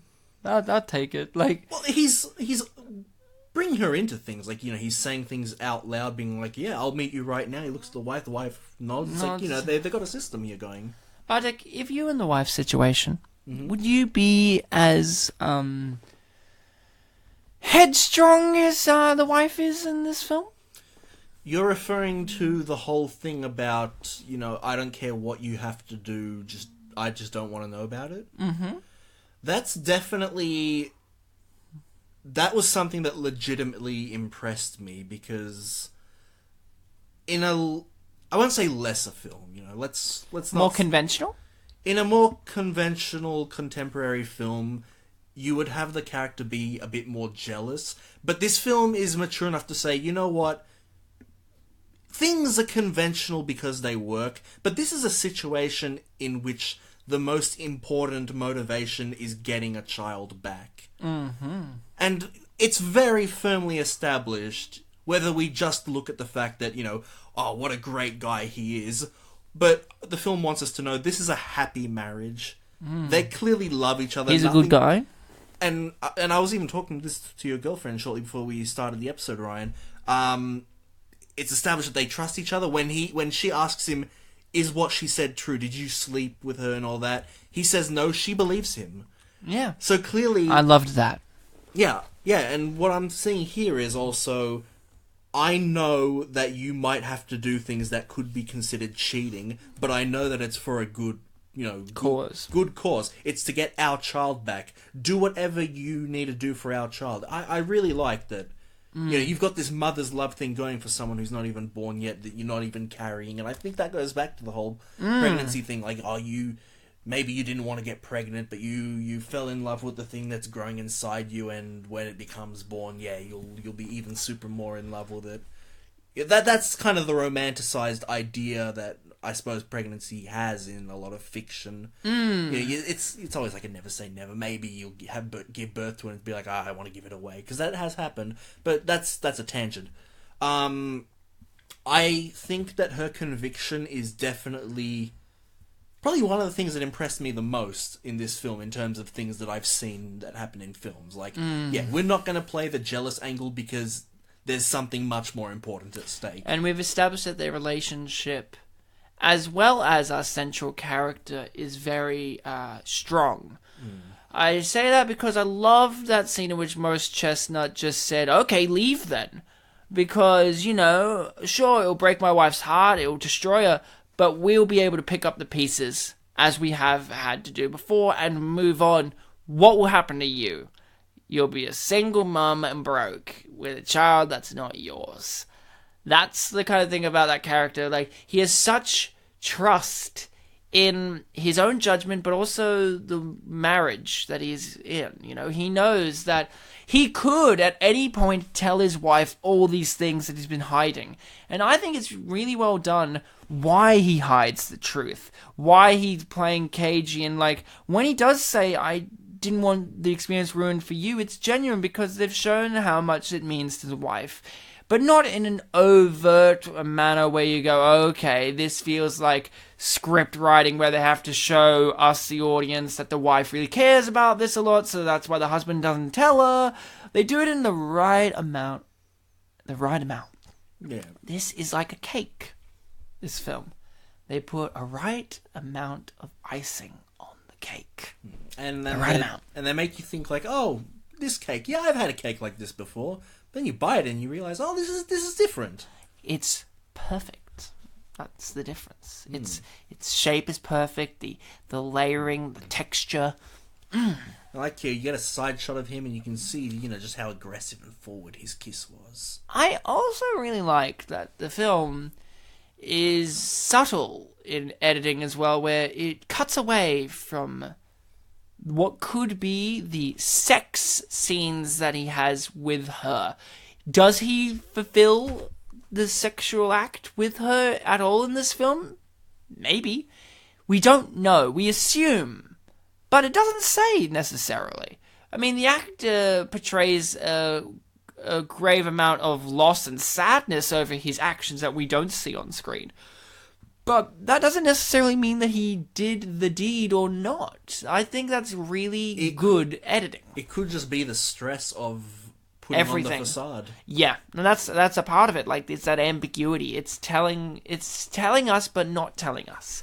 It's letting us decide whether or not our main, because that is an issue that I actually really like that this film explored, and I think, another film, I think this film, is perfectly constructed, goes the right amount of time, but I feel like another film could explore this issue of the guy having to break his moral codes, have sex with another woman, or with the permission of the wife, in a wholehearted, sincere way, and see how that kind of can affect the man, because obviously in the world and pop culture and media, all this, we kind of perceive that men are always okay to have sex with another woman if they're in a relationship, because men just love to have sex. And you can almost interpret some scenes as like, oh, is that what they're kind of going with here? Like, oh, he did watch part of that video, but he did turn it off just before, saw the boo-boos. Yeah, exactly. But seeing is different to enacting upon it. So I think like this film does it a little bit. It like hints towards that. It plays with that idea a lot. It obviously has to focus on the other stuff a bit more, and then I'm okay with that. But I think it's an interesting concept to still have in there. A more conventional, lesser film wouldn't even have this kind of setup where he has to seduce her and maybe have sex with her. And if they do, they don't have it in a kind of manner in which it's a personal loss for him. He doesn't really he doesn't really do the wrong thing in the heat of the moment or anything like that. Everything is deliberate and has a point. Exactly. Although he may or may not be breaking his own ethics and morals, it also shows that he does not break them as well. He's choosing. He doesn't succumb to the passion or her beauty. He doesn't get seduced at all.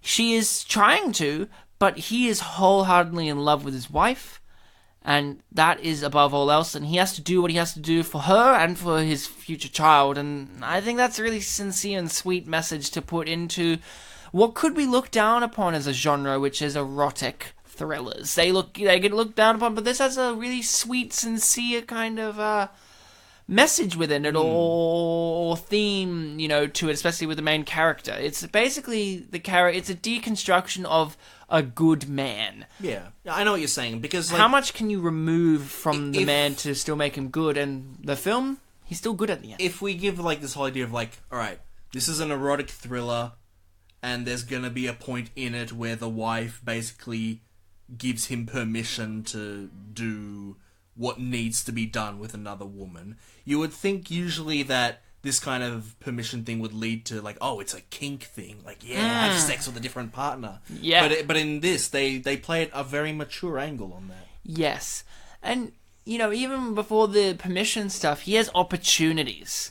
And he's never really tempted to. He has a little look at the video when he shouldn't, but that's about it. And he turns it off when it gets too inappropriate, and that's about it. That's his moment of temptation. Even when he's standing face to face with her, and she's like, "Kiss me" or whatever, he doesn't want it. Yeah. He does not want it. Even when he's pretending to be into her in that scene that I liked, he's still like, "No, I don't want to kiss you." And even with the videos thing, if you're walking into this blind and you don't. And you wouldn't know that, he's going to be the full mature the whole way through, because you think, oh, narrative possibilities.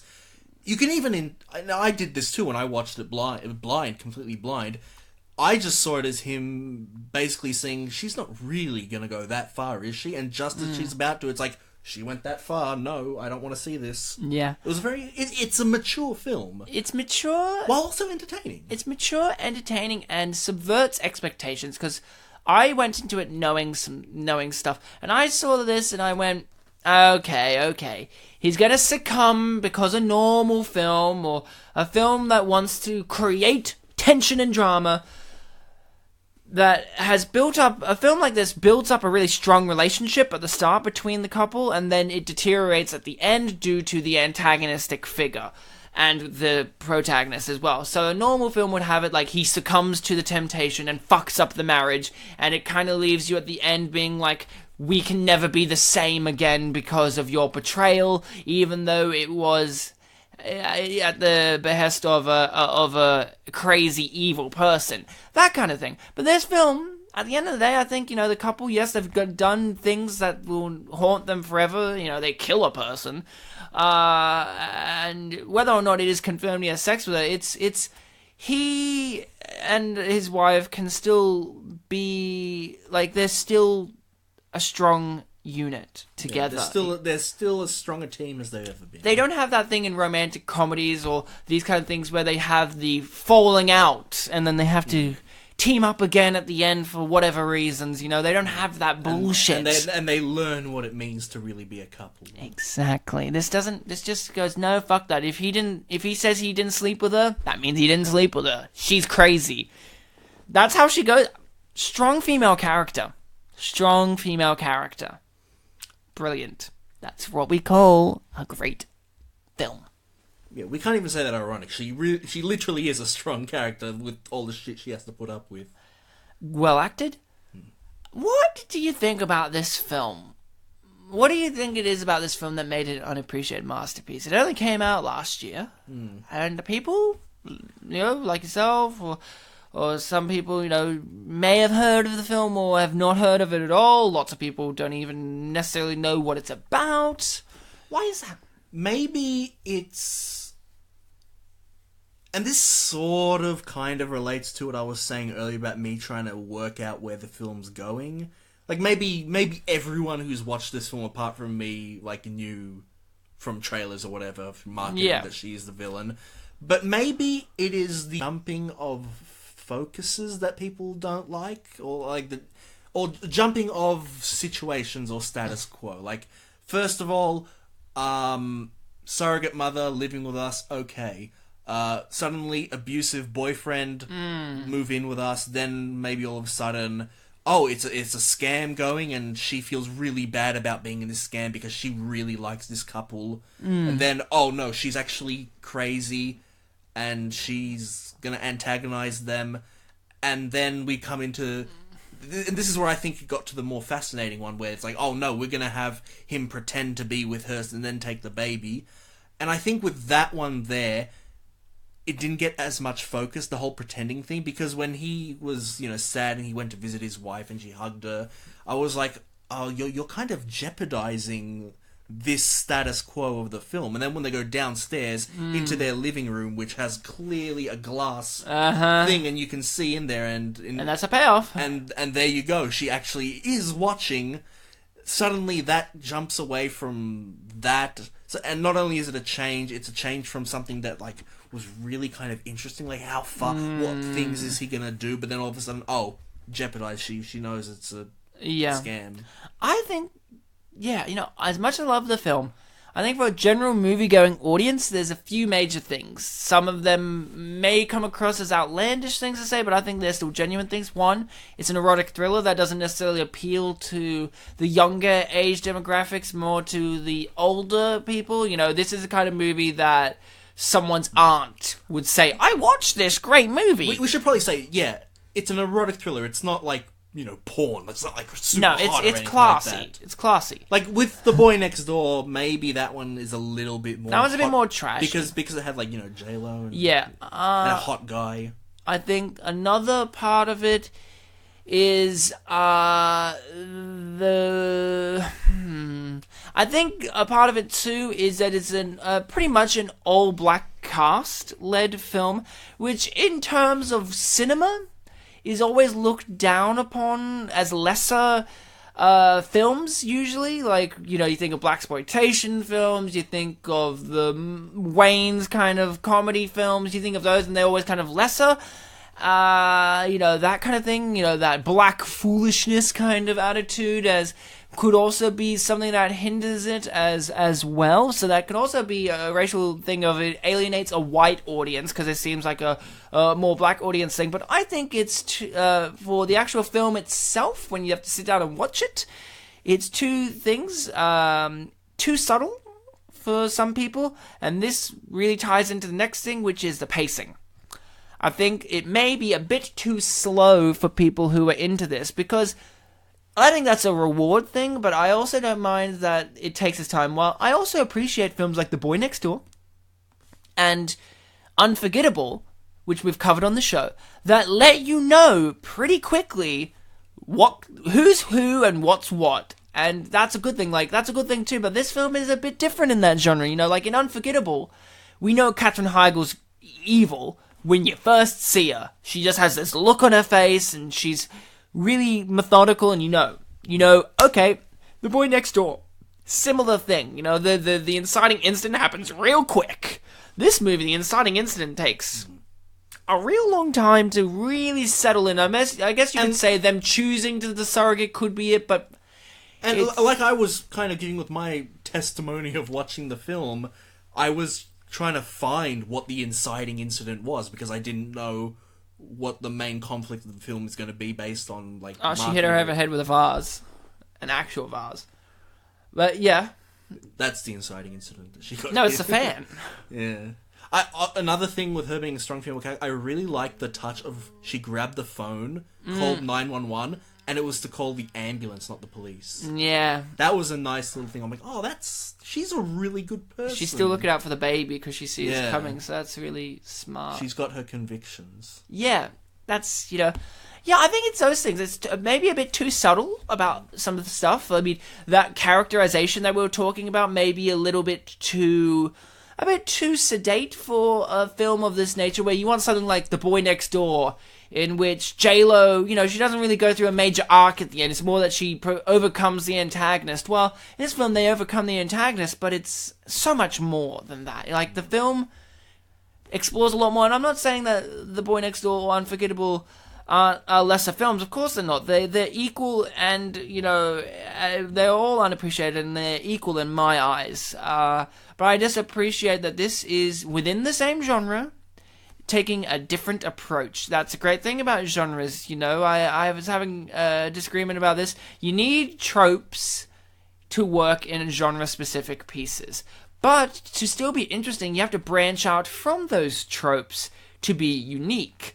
But you shouldn't branch away from every trope, because then you're not going to be a genre-specific work, are you? If you were doing a Western and you were going to have the stranger comes to town kind of thing, that's okay. But you should still have it be, the themes of a Western as well, which you could say are tropes where the hero dies at the end, or the hero is alone, or, that kind of thing. Still need those. And you probably also set it in the West. Oh, yeah. But we've seen lots of Westerns now that aren't necessarily in the West, like... There's Hell or High Water in the Old West. They're set in that grunge. We've seen Australian Westerns kind of thing. Any movie written by Nick Cave is basically a Western. It's, the thematic things with Westerns. Logan is a Western, for example. That kind of stuff. So, yeah. Well, every film's a Western according to film studies. I've been kind of not contributing to certain points about why this film failed, because a lot of them kind of stem from the YouTube comments, and I saved that for the end. Okay, fair enough. So, yeah. Is it because Michael K. Williams' beard keeps changing colour of how white it is? Because I love that touch. Maybe he's gotten older as the film goes on. Maybe the plot of the film is stressing him so much, and giving him dramatic changes. Like, he's like, dude, I just investigate law firm related private issues, not like this. I love Michael K. Williams has a distinctive scar on his face. One of my favorite things about him as an actor is, like, I can't remember the exact story of why he got the scar. I think he got attacked or something, obviously. He has this giant scar across his face. A lot of the time in movies and TV shows, they have to kind of come up with a backstory or something to explain why he has a giant scar on his face, because you can't just have a guy who looks like him with a giant scar on his face in most things. This film, they don't do it, thank God. But in most things, you can't just have him be like, and here's my dad, and you have him there looking intimidating with his giant scar across his face, and not say, oh, he got into a bar fight or something, or because then you would get your own assumptions of what kind of guy he is. That's why this film's good. He's a private eye detective kind of guy. He's got a scar on his face. You kind of understand, okay, he's seen the shit. Like you said it before, it's a trope. Yeah, exactly. He's got a physical injury. This guy's tough. He goes out there. He stomps on the pavement. He pounds on doors. He takes names. He gets injured. He works. Sweat, blood, and tears. He likes donuts. He's Michael K. Williams. That's the kind of guy you got here. He distinctly has his middle initial in his name, so it means something. He's like Samuel L. Jackson. Did I ever tell you a friend of mine always thought that they didn't know until they saw his name written that the L, like they just started saying Samuel, which is fair, I guess, Samuel, but like there is Samuel, so you think of Manuel more than anything else, but I'm like, okay, weird. Fun fact, the L stands for Leroy. I think there was also like a god in some culture that's called Samael. Will.i.am? It's like Sam-A-E-L. Samael. I think it's depicted as like a dragon or something. I went to school with a guy whose name was Sam Jackson. His middle initial was L, but I think it stood for Lucas. Was he black? He was a tall, white ginger. Did he say motherfucker a lot? No, but he beat me in spelling bee in year 9. God damn it, Ryan. Was the word motherfucker? Listening people, always remember, the word handkerchief has a D in it.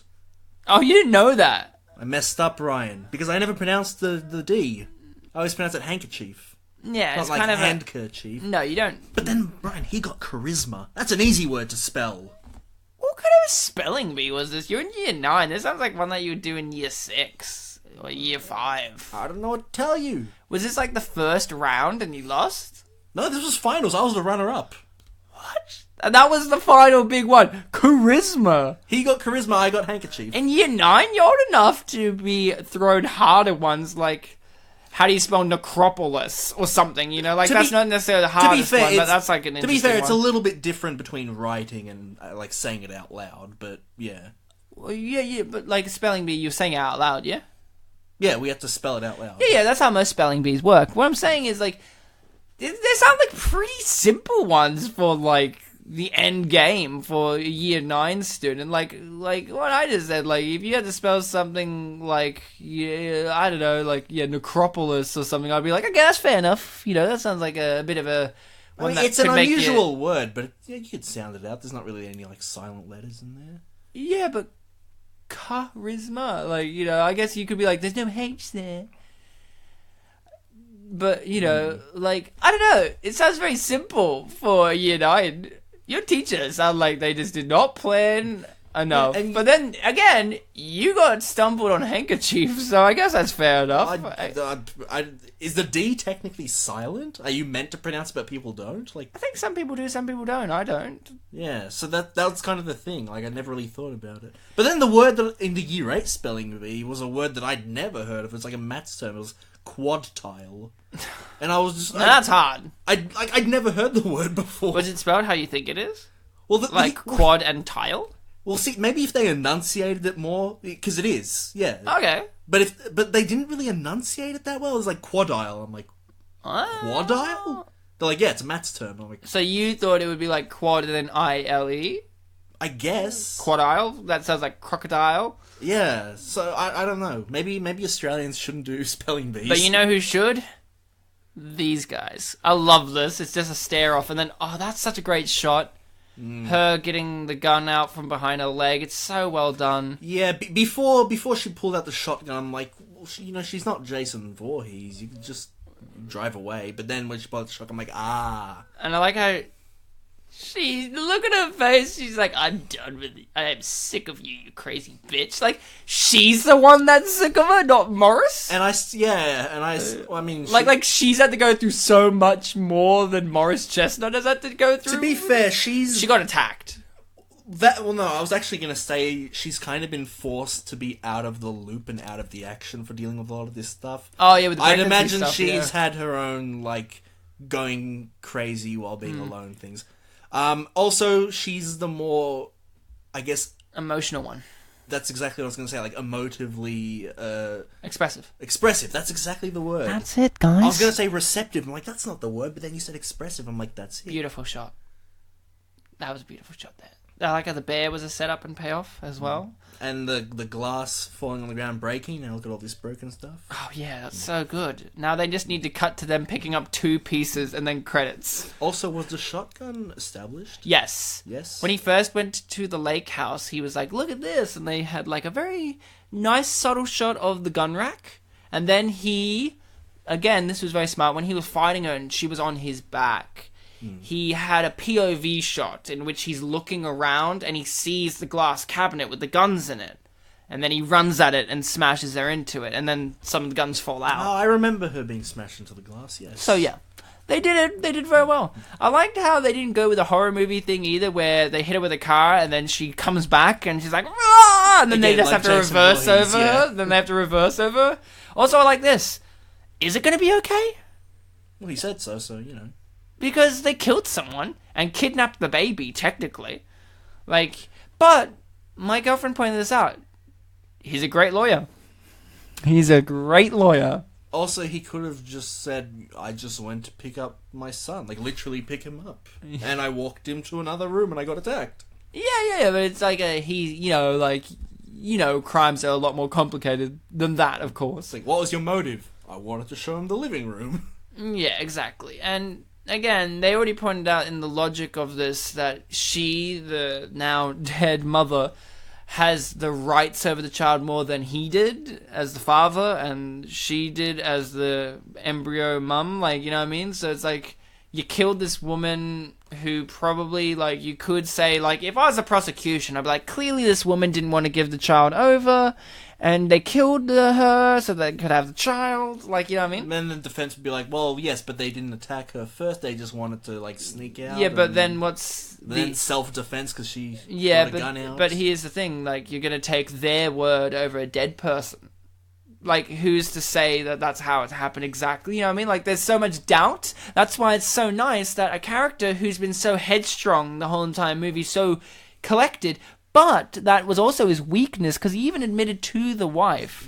Is that a Poland Perkins? Is that a company or a name? I think that's a name. That's a great name. What I was saying was, his headstrong nature of his idea that he has so much clarity was also something he pointed out was a mistake of his to the wife. So I like the idea that when he says it's going to be okay, there's no real reason for you to believe him that it's going to be okay. It's more of a hope thing, yeah. Yeah, it's a hope thing, but it leaves the audience with this ambiguous ending of, is it going to be okay?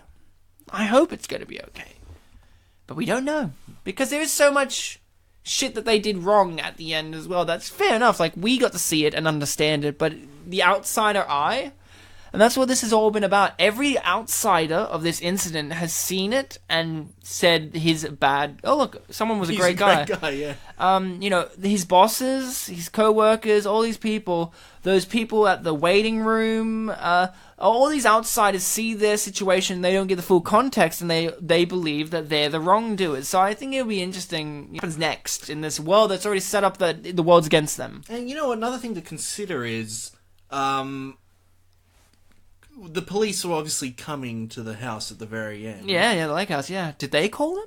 I was going to say, they must have, because it doesn't seem like there's anyone else out there nearby. And if only one gunshot got the police there hours later, then that's weird. Well, and considering, I know they weren't police, it was neighborhood watch, but even then they came very quickly, so... Yeah, exactly. So... I think, if you call and look, there's been some shit going down, and we're the ones that are alive, it's kind of like that idea of, you're turning yourself in so they'll be a bit easier on you. Mm.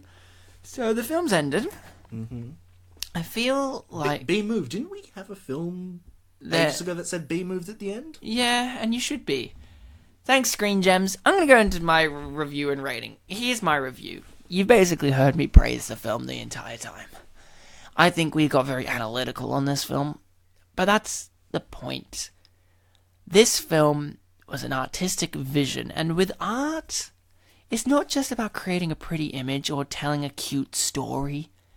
It's about conveying ideas through character motivations, through themes, and this film had so many things it wanted to convey to us, and it perfectly did. It did those perfectly. It nailed it. It's a 10 out of 10.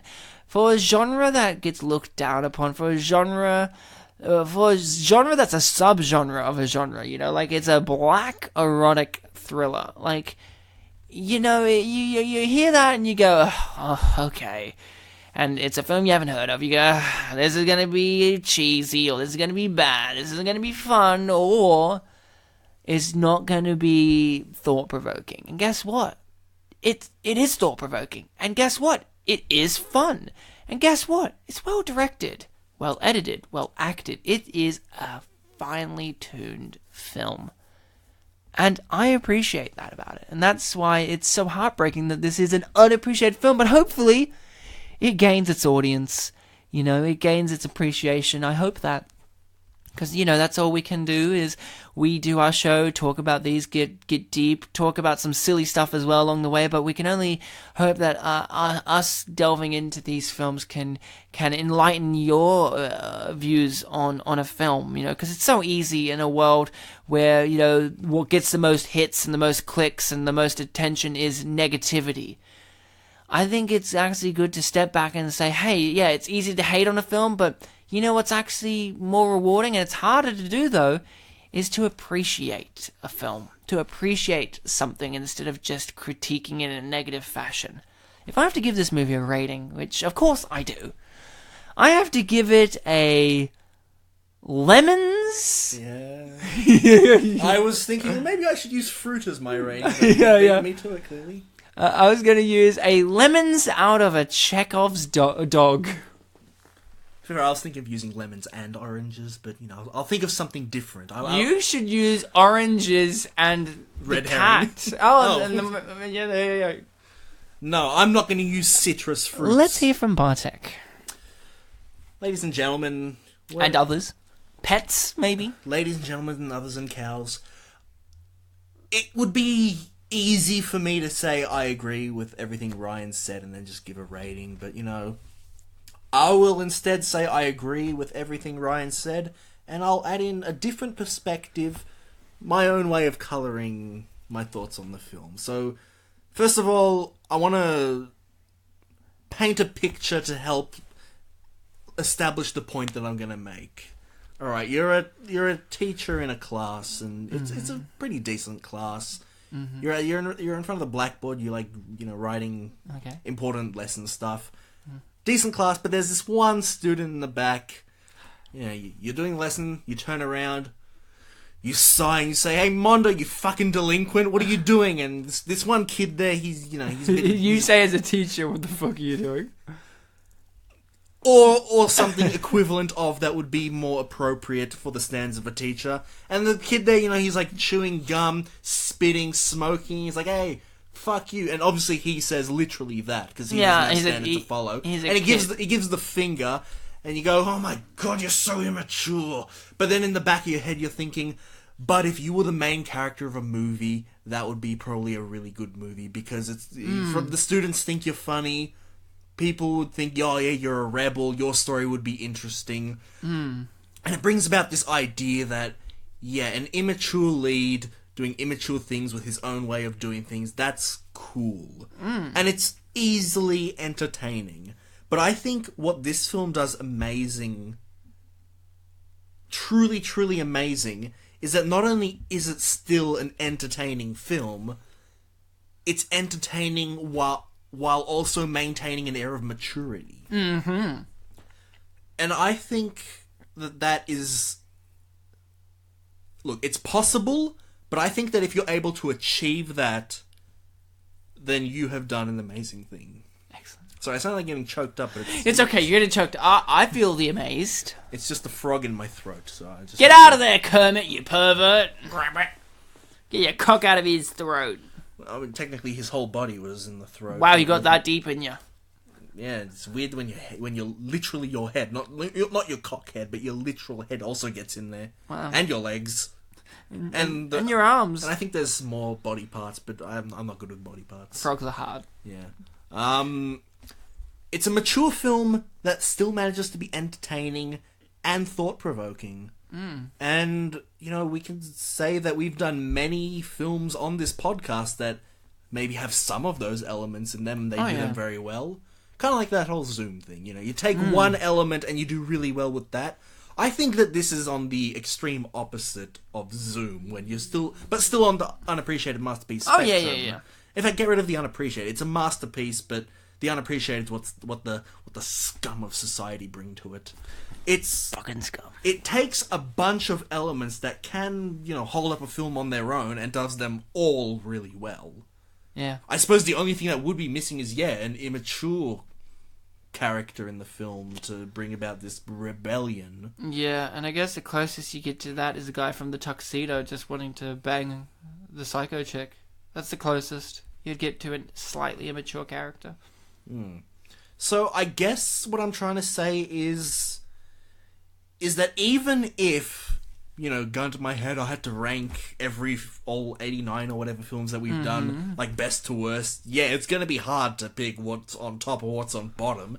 But I think even if this one isn't on top, I would, like, bring the top films to the side and say, hey, look, take a lesson. You're in first place. You're the best film ever made, of the best films ever made, but you gotta respect this guy. Kind of like what we were talking about earlier with, like, you know, in society, you gotta respect the elderly, the pregnant, stuff like that. This film right here, this is I suppose the most appropriate thing to say would be, it's a pregnant person.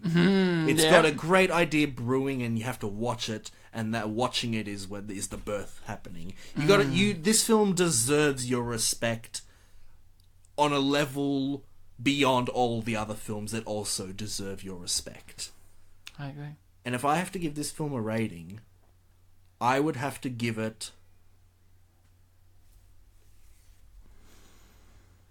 It's hard, isn't it? Yeah, now that I have to look past the citrus fruits. Yeah, now you have to really dig deep into your soul.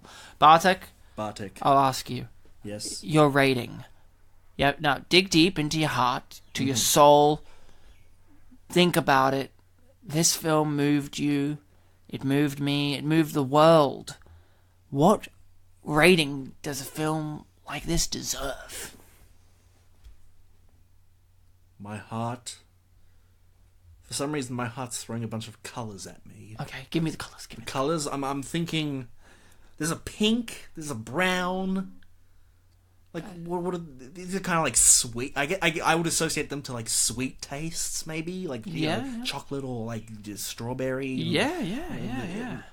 Am I thinking cakes? Do I give this film a cake? Yes! A cake? That's your rating. Cake in a glass vase. That's it. Nailed it. 2 cakes and 2 glass Bartek, vases. that was wonderful. Now, we've got some comments from YouTube here. Now, you've kind of described a little bit. I imagine you've gotten these comments from YouTube from the trailer? Almost all of them from the trailer, but eventually I grabbed a comment from the full film uploaded on YouTube, but super zoomed in, so it wasn't great quality. But you know, the interesting thing naughty internet, buy the film from Screen Gems. The interesting thing about whenever on YouTube there's an uploaded film, but it's like zoomed in or clearly imperfect, is the comments are mostly positive and happy that they got to see the film anyway. No, you know, they understand. They understand what they've chosen, and they've chosen to act illegally. But also not ideally. Yeah, exactly. So it's kind of like an interesting balance there. Well, hit us with YouTube. Alright, I have 7... Deadly sins? Is one of them lost? That is one of the sins, yes. Good. I sometimes like to describe comments as families, not because I'm super deep or anything, but because some of them have responses, and I count it as one. Yeah. This one I've got 7 families. Like 2 of them have responses, so technically there's 9 comments, but you get the deal. And the first one that I will read says, this is a criticism, unfortunately. Oh no. Black Hollywood needs to make some different kinds of movies. Tired of all these the perfect match type movies with predictable plots and outcomes. Lord! Lord's in all caps and too many exclamation marks to count. Wow. How mean. I mean, it's okay that they shared their opinion. I respect a different opinion, but how dare they? Unfortunately, the next one's also negative, but it does have a response. Oh, well, that's okay. And it starts like this. Okay. They watch the trailer and they say, not supporting this. They keep giving black audiences the same types of storylines and genres. Just because this is not a TP movie, I don't know what TP stands for. Tyler Perry. Toilet paper. Does not make it a great movie. This has the same elements of fatal attraction, obsession, and the hand that rocks the cradle. As a moviegoer, I feel like my intellect has been insulted.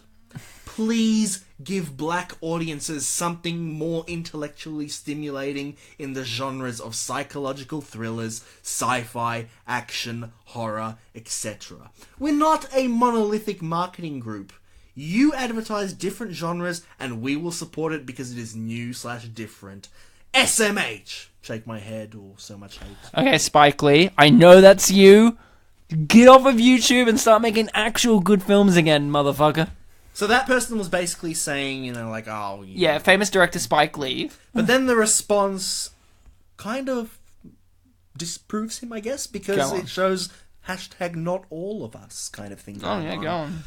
The response is, well, I ain't seen many movies since my parents sheltered me, so this seems interesting to me. I saw none of those films you listed, lol. I know that's you, Quentin Tarantino.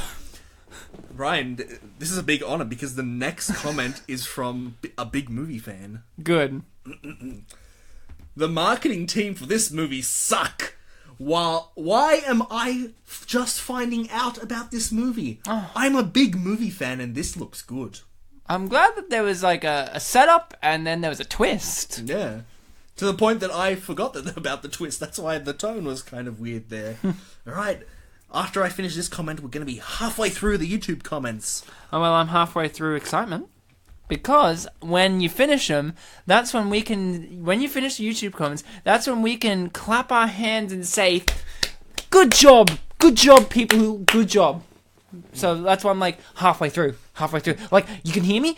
I'm revving up. I'm revving up for that clap at the end where I go, good job, people, good job. When you're editing this episode, you're just going to cut out that segment of you actually clapping and saying good job and just paste it afterwards? No.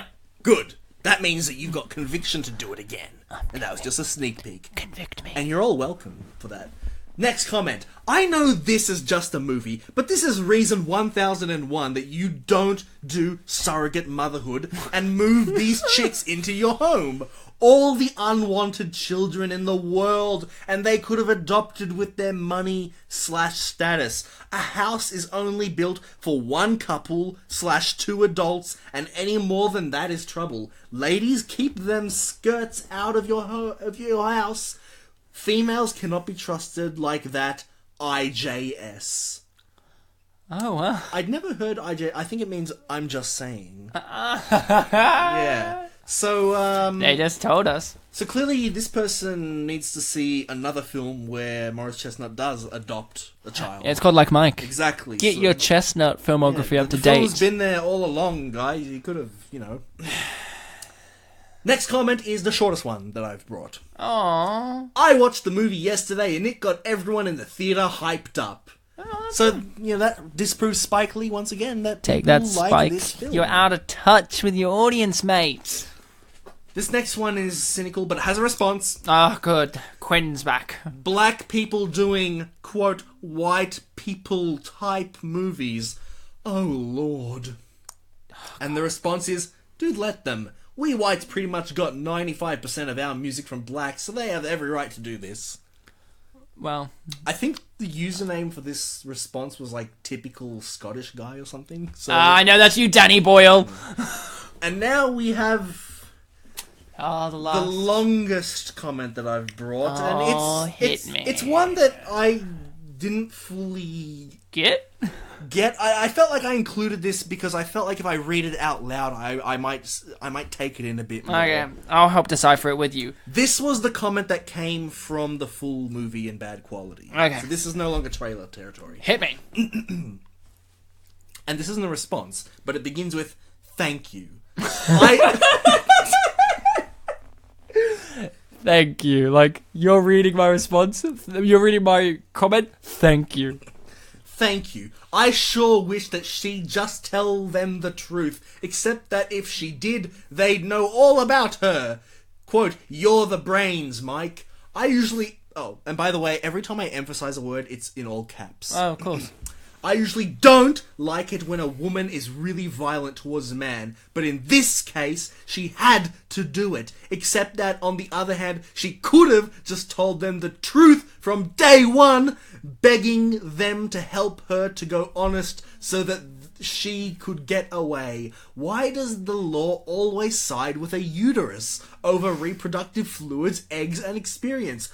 Unfair! That situation is just as unfair as abortion laws. The logic behind that is rancid too. It's like saying that if some food poisoning got into me, I own it, as though it originated within my body. Untrue and stupid. You can't claim that a fetus belongs to a woman alone, because even though she is the incubator and one of the creators, there is always another creator, without whose bodily fluids the fetus wouldn't even exist. The baby has two creators, not one. And the response is, you're saying thank you, this movie's wet, I can give you the real movie. Okay, what I understood from that original comment, first half, it's broken up into two sections. Yeah. The first half is basically, I think they upset that the woman was not telling them about Mike being around and being a dick and whatever. A part of me feels like they are watching the movie and they're writing this at the same time and haven't finished watching the movie. Yeah. And then the second half is just them basically being like, I'm not happy with the fact that she can take their baby. Yeah, that's the short version, I suppose. That's the footnotes. And the response? Oh, You're saying thank you, this movie's wet, I can give you the real movie? I don't know. Well, that was the internet for you. You guys, as always, have been fantastic, amazing, wonderful, superfluously stupendous list. Oh, fuck me! Oh, good job, guys! Good job! I see, I got too excited. I forgot. Oh, God, good job! And you guys have done a good job too. As always, wonderful, superfluous, stupendous, great, amazing listening people. Bartek, cough away. I did cough away. Cough it again. Uh-huh. That's exactly the way I like it. That was a good one. I'm very proud of that, actually. Very nice. Yay! Wait, we don't have the copyright. This joke, we've done it before. No! We sang it so well, we're clearly going to get flagged. Like, you used the actual song there, right? It's like, no, we sang it ourselves. Well, you can follow us on Podbean, iTunes, YouTube, Facebook, Spin Polish Presents. You can find the content all around the interweb. And, support us, share us around, follow us if you want to give a suggestion for a film that we could cover. Because, hey, we don't know every film that's unappreciated. Go to the the Facebook page, and we have a link there that you can just type in a suggestion. We have a little post there you can type in suggestions. The pinned post. And, I'm Bartek. You know what? You're not Bartek. No, Bartek. This was a very delighttul film with a nice, delightful commentary from both of us, I think. You did a good High job. five. You did a good job, Ranny. Thank you. Bartek, you should, as well as the audience, remember to always be kind to each other. Yeah, but, contrary to the kind thing, this episode is, it's being released on the 31st of October, so should we have, spooky horror twists to the episode? Alright, the twist is, I hated the movie. Oh, this is so scary! He hated the movie. I'm so scared. Oh my god. Oh, when will the lies end? Wait a second. I just looked in the mirror and I realized I also hated the movie. No! We're frauds. Oh, we're frauds. That's what you're saying. Yeah. Oh, I thought you said we're frauds. Where? We are frauds. No! We are? Oh my god. Oh, in the mirror, we are frauds. Written in blood backwards. Fun fact, we actually do have a mirror in the recording And studio. it's got blood written on it saying we are frauds backwards. Bartek, like all horror movies, we have to have a killer resolution to the fact that we are frauds. What are we going to do? Ryan, I've got this button right here. You press it, we kill the demon. Okay. Kill the demon. 3, 2, 1. Press. You just entered a finger into my hole. I was expecting something from the demon, you know, some kind of scary kind of... Yeah, something like that. Yeah. Yeah. A jump scare. Yeah. In a podcast. Well, we killed him. But then the twist is like, oh no, the demon is, you know, like the Nightmare on Elm Street remake. He wasn't dead. He's gonna kill us now. Oh no. Is that him behind us? Oh no! Oh no! Ah! He doesn't kill us, but he turns us into legitimate frauds. And every episode from here on in, we are now frauds. Except for when we're not, which will be every other episode. I hated every movie we did in this podcast. Yeah, that's the truth.